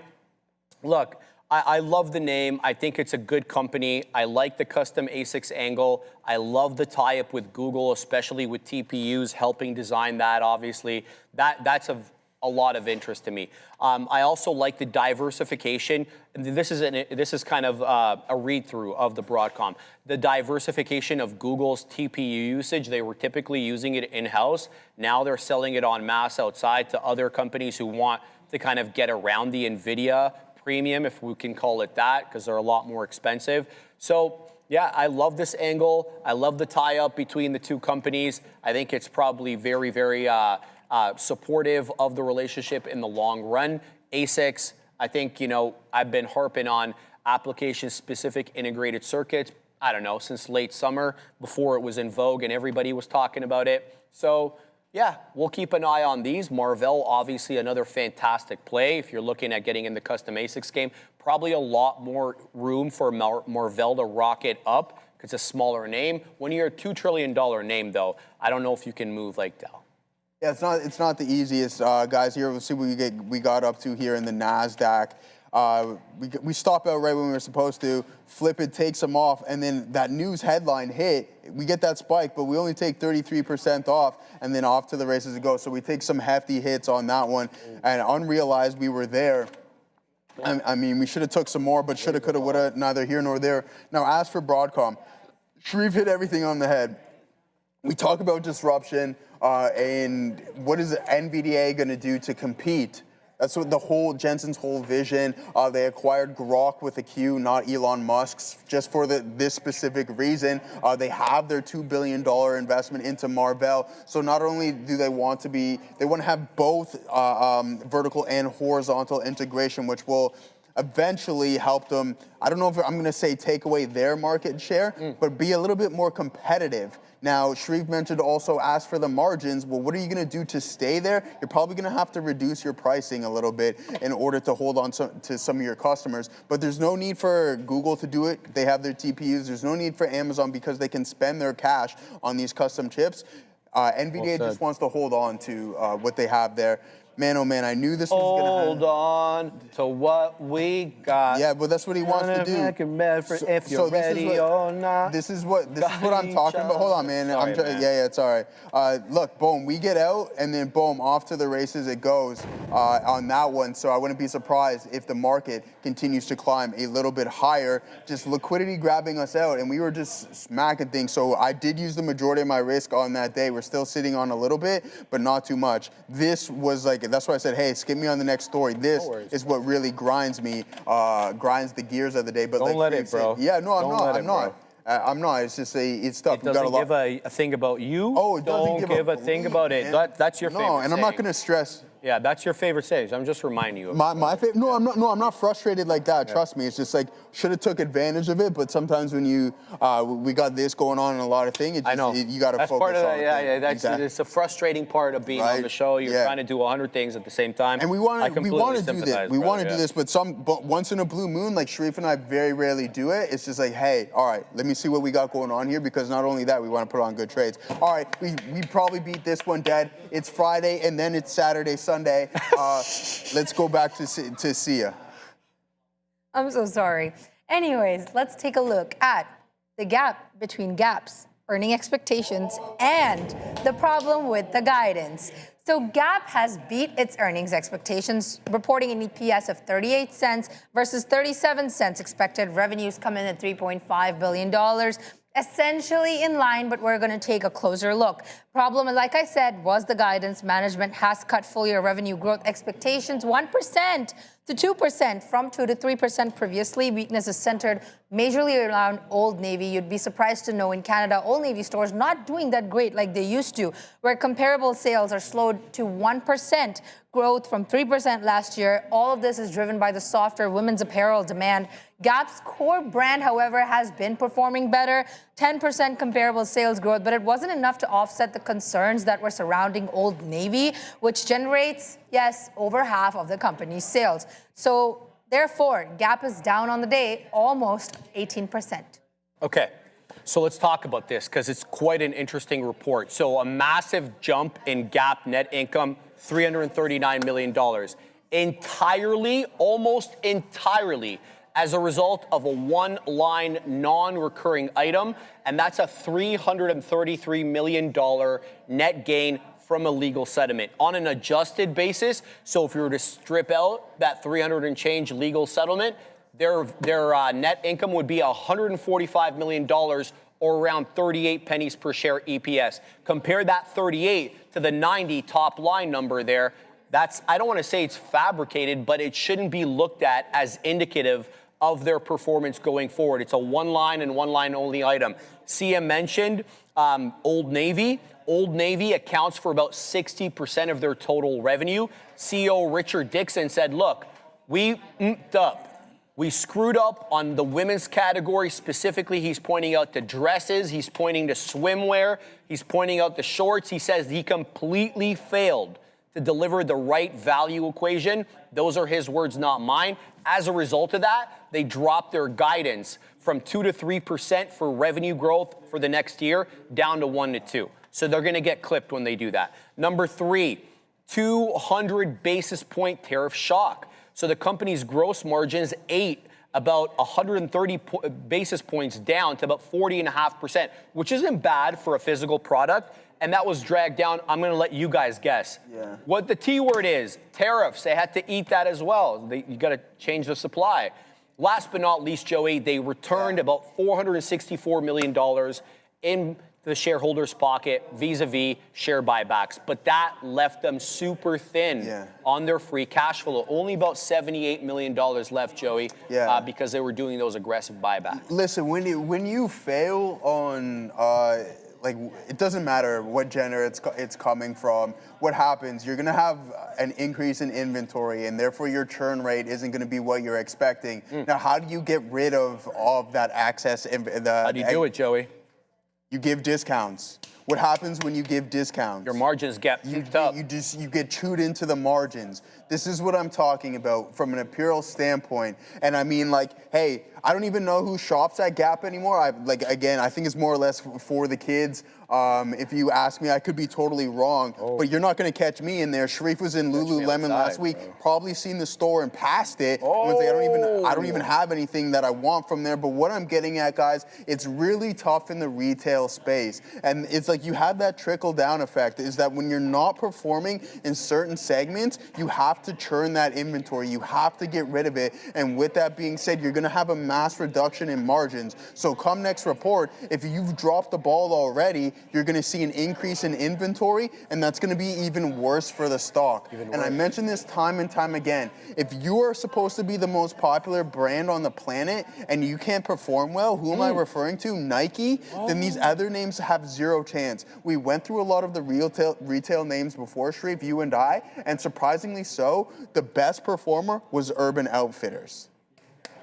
So I don't know. Are you serious? Yeah, like that's shocking. It was by far in a way. I mean, just look at the chart. Do your own comparison. It's not even close. And I haven't seen an Urban Outfitters in 20 years. So I don't know. Not to date myself. Love and hate going into Lululemon. Excellent clothing. I got to give them credit, but man. The price tag. Tank tops that I got, bro. It's quality. They're quality tops. And the way that they sit on your frame too. It's well designed. That's key, right? Yeah, that's really important, man. For sure. Really I hate going in there because nothing's on sale. I'm a thrifty guy. Right? Disclosure, right? Right? Yeah. And nothing's on sale and everything is expensive. And then there's a lot of good stuff. So you're like, I'll have a little of this, I'll have a little of that. You know what I mean? That looks pretty good. $500. Yeah, man. You're out at the till. But see, the thing is, though, that will last you a while, right? That's the thing. Right. It'll last you a while. That'll last you a while. And I've always been an advocate of Gymshark. But like you get a year and a half to 2 years out of it. And then they're also starting to be a little bit more expensive too, Sharif. You would go to Gymshark because you get the sweatpants and the shirts for $30, $40. That's not the case now Joey? anymore. Did you see Gymshark shorts? They're selling for like $30, $40. Then now they're? But before they were like $20. They were cheaper. Though? That was confused because I was looking at for shorts, right? Yeah. So it was like going through the Nike store. But it's not high quality. It's not high quality. That was going to be my next question to you because they don't have a retail outlet. You can't test the product. No, they're not super high quality, right? Good point there. All right. Okay, guys, we're heading back to see. I wish Gymshark had a stock ticker or something. It would be fun. Anyways, AEO. American Eagle is our next hot topic. American Eagle has entered earnings with the expectations of revenue for $1.2 billion and EPS of 11 cents. The reason is that it's helped by strong ARI demand in product momentum. Now, what is ARI? ARI is American Eagle's sub-brand that is owned by, like I said, American Eagle is popular for intimate apparel and lifestyle apparel. Investors have been focused on whether that company's, that particular sector in ARI's growth of operational improvements could offset the broader apparel industry pressure. Now, the stock did suffer a certain sharp sell-off after post-earnings, suggesting the results and their guidance failed to justify the recent rally that came into play in the report. ARI does remain a bright spot, but there's also concerns that have been surrounding around consumer spending, inventory management, and also apparel demand, which continue to weigh on the sector. AEO down on the day, 13.2%. Adair, give us your take on AEO. Yeah, so I want to talk about the ARI thing because ARI, and it's really interesting. I've mentioned this before in the show. I used to work at a mall. And at that mall, you've got the AEO and the ARI right next to each other. And you don't see ever a soul hanging out over there at the AEO, or you do, but there's not a ton. But at the ARI store, you've always got lots of action, lots of attention. So, I mean, I think this makes sense. I want to pull up this infographic, which is coming out, not yet, but will be coming out tomorrow, I believe. This is our fourth straight quarter of sequential, like, year-over-year growth here for ARI. So you're down about 4% here for that comp sales growth in Q1 2025. Now in Q1 2026, your comp sales growth here up like 25%. So like, I think 25%. So great look here for AEO. And American Eagle actually, too, I think, like, at least for me anyway, some of the issue, maybe why people aren't shopping as much, is I don't think they have a great reputation for, let's say, affordability. That being said, I know recently they started doing some more sales, specifically at outlet locations. So maybe AEO is back. Either way, the Sydney Sweeney effect could still be in full swing here. And we know they recently did that Sid for Short campaign as well. Bro, you're getting fooled, my guy. You know that, right? Hello. Hello. She's waving at you, Joey. Say hello back. Right? I think she's waving at you, man. You see what that guy said in the chat, Dave? I can't say his last name. It's a tough say there, but saying she's overrated. I think he fits into your camp. Yeah, I'm telling you, my brother. Don't let the filters fool you, my guy. Filters? That's crazy talk, man. Come on. Don't let the filters. Look, they had a good bump off the initial Sydney Sweeney campaign, but they launched it again, and it wasn't nearly as good. And they tried again. You saw that they were making ads on TikTok. They were everywhere. And so I think it was a one-off play. Hence why it never made its way into the personal account. We held that in the swing. We got that $26 touch there, Joe. Yeah, you did. And then we got the hell out, you right? Lucky dog. Full disclosure, I didn't get everything out at 26, by the way. We dropped down a little bit into 24, so I did give back a little bit off the top there, but. I haven't shopped at American Eagle since I was in my mid-20s. I haven't bought anything from there in a hot minute either, but other than the price action of the stock, I don't really know much about them. How about yourself? Yeah, no, I bought a pair. I bought a sweater a long time ago. A sweater. Yeah, and then we were having Roman candle wars, and then I got hit a couple times. Dude, do you know that this is becoming a serious problem now? Do you not know what happened at Woodbine Beach at Victoria Day? It happened again because of the chaos in 22, and they had a ton of cops over there, and people didn't care. Bro, one time I was playing a joke. Long story short, I was playing a joke, right? So I decided to light this Roman candle in the smallest room possible with me and my boys. I tried to put it out, it didn't go out, so I threw it in the corner. Bro, this thing went off, just got smoked. That's why you're not supposed to do that, man. Got smoked with Roman candle stuff. God. No, but Sharif, you'll lock this guy up, man. Remember, yeah, but shout out to Roman Candle Wars. Those are definitely some of the highlights of our days. But no, I remember during the Great Jeans campaign, that's what it was, right? We were having the conversation where people are like, boycott American Eagle, and people are like, no, yay, American Eagle, American Eagle. Well, what my point was within that specific conversation is that it's easier to be a Twitter finger and be like, yeah, I support them, than it is to go to the actual store itself and buy the jeans. So you can say everything you want, but are you willing to go out there or go online and spend the X amount of dollars to support support your thesis. And I just don't think the campaigns, they had Travis Kelce involved as well too. I just think that's a momentary bump. That's a blip in the radar. I don't know if it's sustainable, and I don't like the retail space altogether. And they've been doing random campaigns for a while. Like I went back for an infographic once, but they had a weird, and I'm not joking, Lil Wayne collaboration, which is like, of all the people to work with American Eagle, like what Lil Wayne fans are actually going to be buying AEO? But then also they did one with like the Summer I Turned Pretty cast, which maybe is slightly more on brand, but either way, I feel like American Eagle's always done this where they pair up with a random celebrity and see what happens. They just ended up finding magic for whatever reason with that Sydney Sweeney campaign. So at a certain point, it starts to feel more like a fluke than an actual success on AEO's part. Yeah, I mean, like those little. Yeah, I don't think there was anything fluky about Sydney Sweeney. No, I mean, they caught but in all reality, no, it caught lightning. Yeah. They caught lightning in a bottle with that one. I think there was Travis Kelce involved with that. I don't know what these Lil Wayne apparel is going to be, like lean resistant or something along those lines. That's that. Come on, man. Yeah, he doesn't even do that anymore. He doesn't do it anymore? Come on, all right, man. Hey, I mean, that might be he's been clean for a minute, but man. listen, Get out of here. Like, it's the same thing, though, Sharif. It doesn't matter, really. It's a revolving door.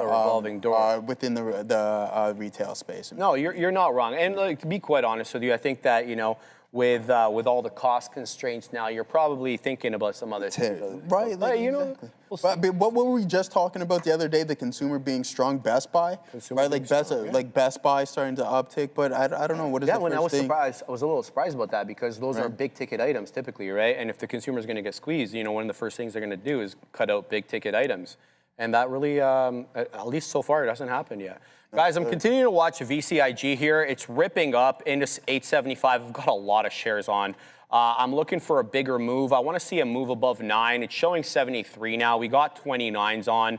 And, you know, the liquidity is what it is because of the spread. So I'm continuing to watch. There is resistance at this level. So full disclosure, 875 has rejected multiple times, as you can see here on the 1 and the 5 minute chart. But we're looking for a bigger move up. We're getting some tape movement here into 75 to be expected, mainly because we've had resistance there. So you're going to see the short set up there. You're going to see people take profits there who are long. So look out here for possible 75 break. I'm watching VCIG. Sharif, do you think that gap earnings was deserving of that 18% drop? Look, I want to preface my comments by saying that their profitability, and I'm talking about net profit, not revenue, was largely due to a one-line item. Again, so if you were looking for them to be consistently profitable, bringing in about 300 and change per quarter, million per quarter in profit, then you know you're going to have to wait because that line item there is not going to happen again unless they sue somebody else and win. So, do I feel that that's justified? I don't really have an opinion on that, to be quite honest with you. And there it goes, into $9. Go VCIG, we're up big on this. I have a lot of shares, so take over here. Yeah. I got to manage this position. Okay, go ahead. There we go. Yeah. HUBC selling. Sharif's got shares on there. I'm looking to put some on here with the TQQQs for one last attempt, man. Go big or go home. I believe we're going to send things back to Sia now. Let's talk stocks and news, guys. ADSK strong beat. Autodesk has delivered a strong quarter. Earnings and revenue beat on the expectations. Also raised its full year guidance. Adjusted EPS coming in at $2.99 versus $2.84 that was expected. Revenue is up 18% to $1.83 billion, topping the estimates of $1.81 billion. Growth remained broad-based sectors across the business: architecture, engineering, constructions, and operations revenue, all increasing 20%, while manufacturing revenue has grown 15%. Management has also raised the fiscal 2027 guide, now expecting adjusted EPS of in the range of $12.40 to $12.65 versus the prior guidance that was $12.29 to $12.56, and a revenue of $8.22 billion to $8.17 billion. All of this was previously. The market's concern, however, appears to be tied to Autodesk's planning of $3.6 billion acquisition of MaintainX, which will be funded through cash and debt. And ADSK down on the day, almost 5%. Yeah, Sharif and I both here, we're sitting in these pretty big positions right now. So we'll talk about Autodesk momentarily, but we're in this. Would I have liked a little bit better of a price? Absolutely. I am absolutely battling this trend to the downside right now, and it's not good. I have to be prepared to abandon this relatively quick. These are the largest positions we both put on here today, and that's why we're going to just focus on this momentarily. If it starts to sell off, I'm going to be out. We'll talk a little bit more about Autodesk, but we're looking for an additional strong uptick. Now, I'm going to pull up the TQQQs here and see what we have going on. And I mentioned, like, it's consecutive, this channel down, but I believe as we print these indecision candles, wanted to get in right at that break on the T-trips, but it didn't work out for us. So it's going to be really quick. It's either we're going to recover, and obviously we have to keep an eye out on some of these larger participants. Strong upticks gave us multiple cents, but I'll tell you one thing.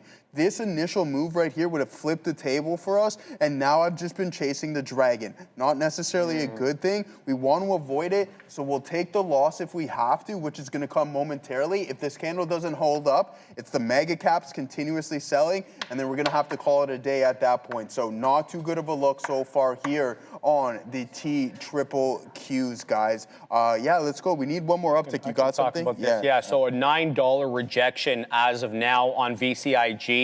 What I'd like to see is a hold of 50, right? Ideally. Why 50? What's my obsession with 50 or 60? My thinking is here, it was a very, very staunchy area of resistance. And so now I'm looking for it to act as support. You guys know how I trade. So we wet the beak in and around 9. I'm layering my orders for a possible, underline that, possible breach of that $9 area. It is a 993 high. I feel like maybe this one probably starts moving in the aftermarket. That has a tendency of doing that, catching everybody off guard on a Friday afternoon. Not maybe that many shorts looking for this one. Halt parameters are off, and this one rips like to 15, 20 in the aftermarket. So here we are getting bought up again into 890. I'm really looking for a bigger move into that $9 area. I've got 29s on. That gives me a bit of a buffer, but with this one, you just don't know because the bottom can drop off quicker than you can react. So my suggestion for anybody who's involved in this right now is to put your stops, get all the profit takers ready because it doesn't give you that much time to react. Limit down is 792. Limit up is 967. We'll see how this cookie crumbles. Yeah, absolutely. Yeah, not good. Yeah, no, it's all right, man. It is what it is. You put on the size one way or the other, and I mentioned, I put it in the chat. Do not fight the trend. It's that simple. Like the trade can be working, but look at his consecutive channel down here in the TQQQs, and it's just putting lower lows in as NVDA doing absolutely nothing, absolutely tanking. So we have to get out of this trade now because it's, yeah, that's it. We're pretty much done trading at this point here. Let's send it back to Sia with our next story. Let's discuss our final story for the day. NASA SpaceX IPO valuation reset. Reports are coming in that SpaceX may pursue an IPO valuation that is below $2 trillion. This has triggered selling across the space sector after months of speculative enthusiasm, and investors have aggressively bid up names like AST Space Mobile, Rocket Lab, Redwire, and Intuitive Machines on expectations that SpaceX IPO would create a powerful valuation tailwind for the entire industry. The market is, however, now reassessing how much future upside was already priced into a smaller space stocks ahead of the offering. Importantly, nothing on the report changes the long-term fundamentals of the space economy, which is a good thing. Government contracts, defense spending, satellite communications demand, and commercial activity, launch activity are all still intact.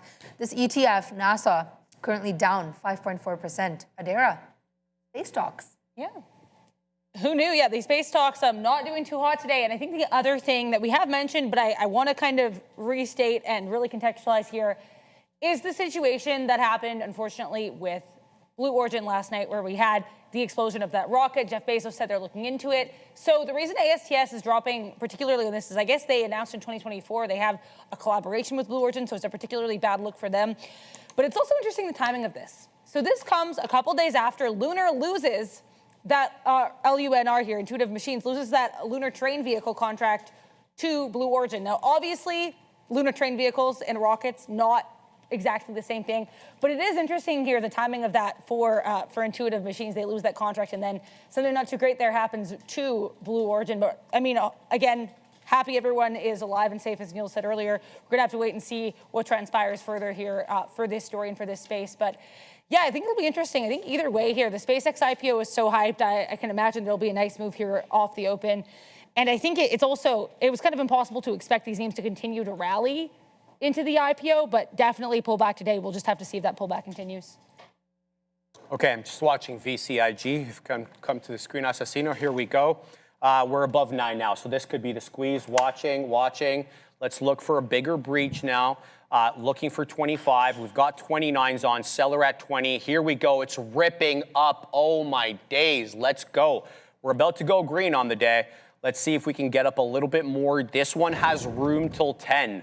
Watch for the failure of 9, though. I don't think we've cleared 9 by decisive enough basis or amount to kind of be like, hey, we're going to use 9 as a backstop. I'm looking for mid-50s now as my level taker, for a profit taker, excuse me, for the move there. So continuing to watch VCIG. I really want to comment about SpaceX. I have a lot to say about this, but I really need to resolve this trade first. So I just got to continue to watch now. So we're getting a seller here at 920. In fact, there it goes into 930. So 924 now showing up as the official. That's not the official high. What am I saying? 993 is official high. Seller at 929, high 20s. Let's see if we can move above that 30 penny area on the ask. We're not immediately able to do that at the moment. So continuing to watch this. Yeah, I just wanted to let this trade resolve. It's not breaking above that $0.25 area on any decisive basis. Here it comes again into the high. Let's see if we can get above 29. There's 29 again. So there is a profit taker and or short seller at that 29 penny area. There it goes, rocketing up through 30. There's 40. There's 50. Let's take the profits there. This is a big move now. We're up nicely on the day. Let's go. Let's post up a little bit more. Now we have the $0.50 with which we need to contend. That's a different beast on its own right now. We got 29s. We're over $1 in the money, but that could be wiped out immediately. We know how this one works. VCIG on the uptrend, looking for a little bit more. We're waiting at 82s now, but down goes Fraser into the $0.25 area. Joey, we did nicely on this one. We're green on the day. Fantastic. Looking for a little bit of a bigger move. I'm trying not to paper hand this, but yeah, $1 in the money. I just want to be able to end the trade soon because the show is going to be done, and I have places to be. So continuing to watch here as we have a current candle high, by the way. We opened up a new 5-minute candle. So prior bar high, 947. Prior bar low, 886. This current bar high moving back into 40s here, Joey, with no continuation through 50. We flashed above 50. There's 60. Looking for a little bit more. Give me my damn money, man. Let's go. We're still holding nicely here. Let's see if we can get up a little bit more. Looking for 10 now on VCIG. Bigger move here. Looking for a little bit more. 993 high. Yeah, take off, brother. You're good. There it goes. Boom, into 10, man. Give me more money. Let's go. We got 1021 limit up. We're looking for 1021 limit up. And there it is. Boom, into the high, man. Frick. Yes, absolutely. Sick trade on this one. And I had a lot of shares. Failed the halt. False halt. 1021 limit up. Still looking for a little bit more. Let's see if it defends 10. Big seller in and around that $10 area. Joey, there's a lot of selling coming in here, but the ask is not dropping below 10. So continue. There it goes into another area high. 1025, 1030. Boom, into the high. Continuing to watch. Failed. 10. That's the end of my trade. Boom. Oh, my days. Oh, my days. That was a good trade. Boom, man. Yes. All right. Happy with that one. Oh, my God. All right. That's a good way to leave on a Friday, baby. Let's freaking go. It's 2:01, though. What do you got over there, Joey? You got pizza? Okay. Just got to eat. Time to get drunk. I don't even drink that much, man. At the Blue Jays game, I had like 2 drinks, and I hadn't even drank before that since I got back from vacation. Look at it failing. I got the top. Let's go. Shout out to TT Bash, everybody in the chat. I appreciate you guys with the good vibes. Love y'all, man. Leaving up the day good. This was, I think, my biggest winner as a name in a long time. In a really long time, actually, as a single individual name. I'm red. Hold on. I want to show you guys this. So I'm positive on the day, but I am only 2 for 1, 2, 3, 4, 5, 6, 7. I'm 2 for 7 and decidedly green. So bang. VCIG, I love you. Peace out. I hope everybody has a great weekend. Yeah.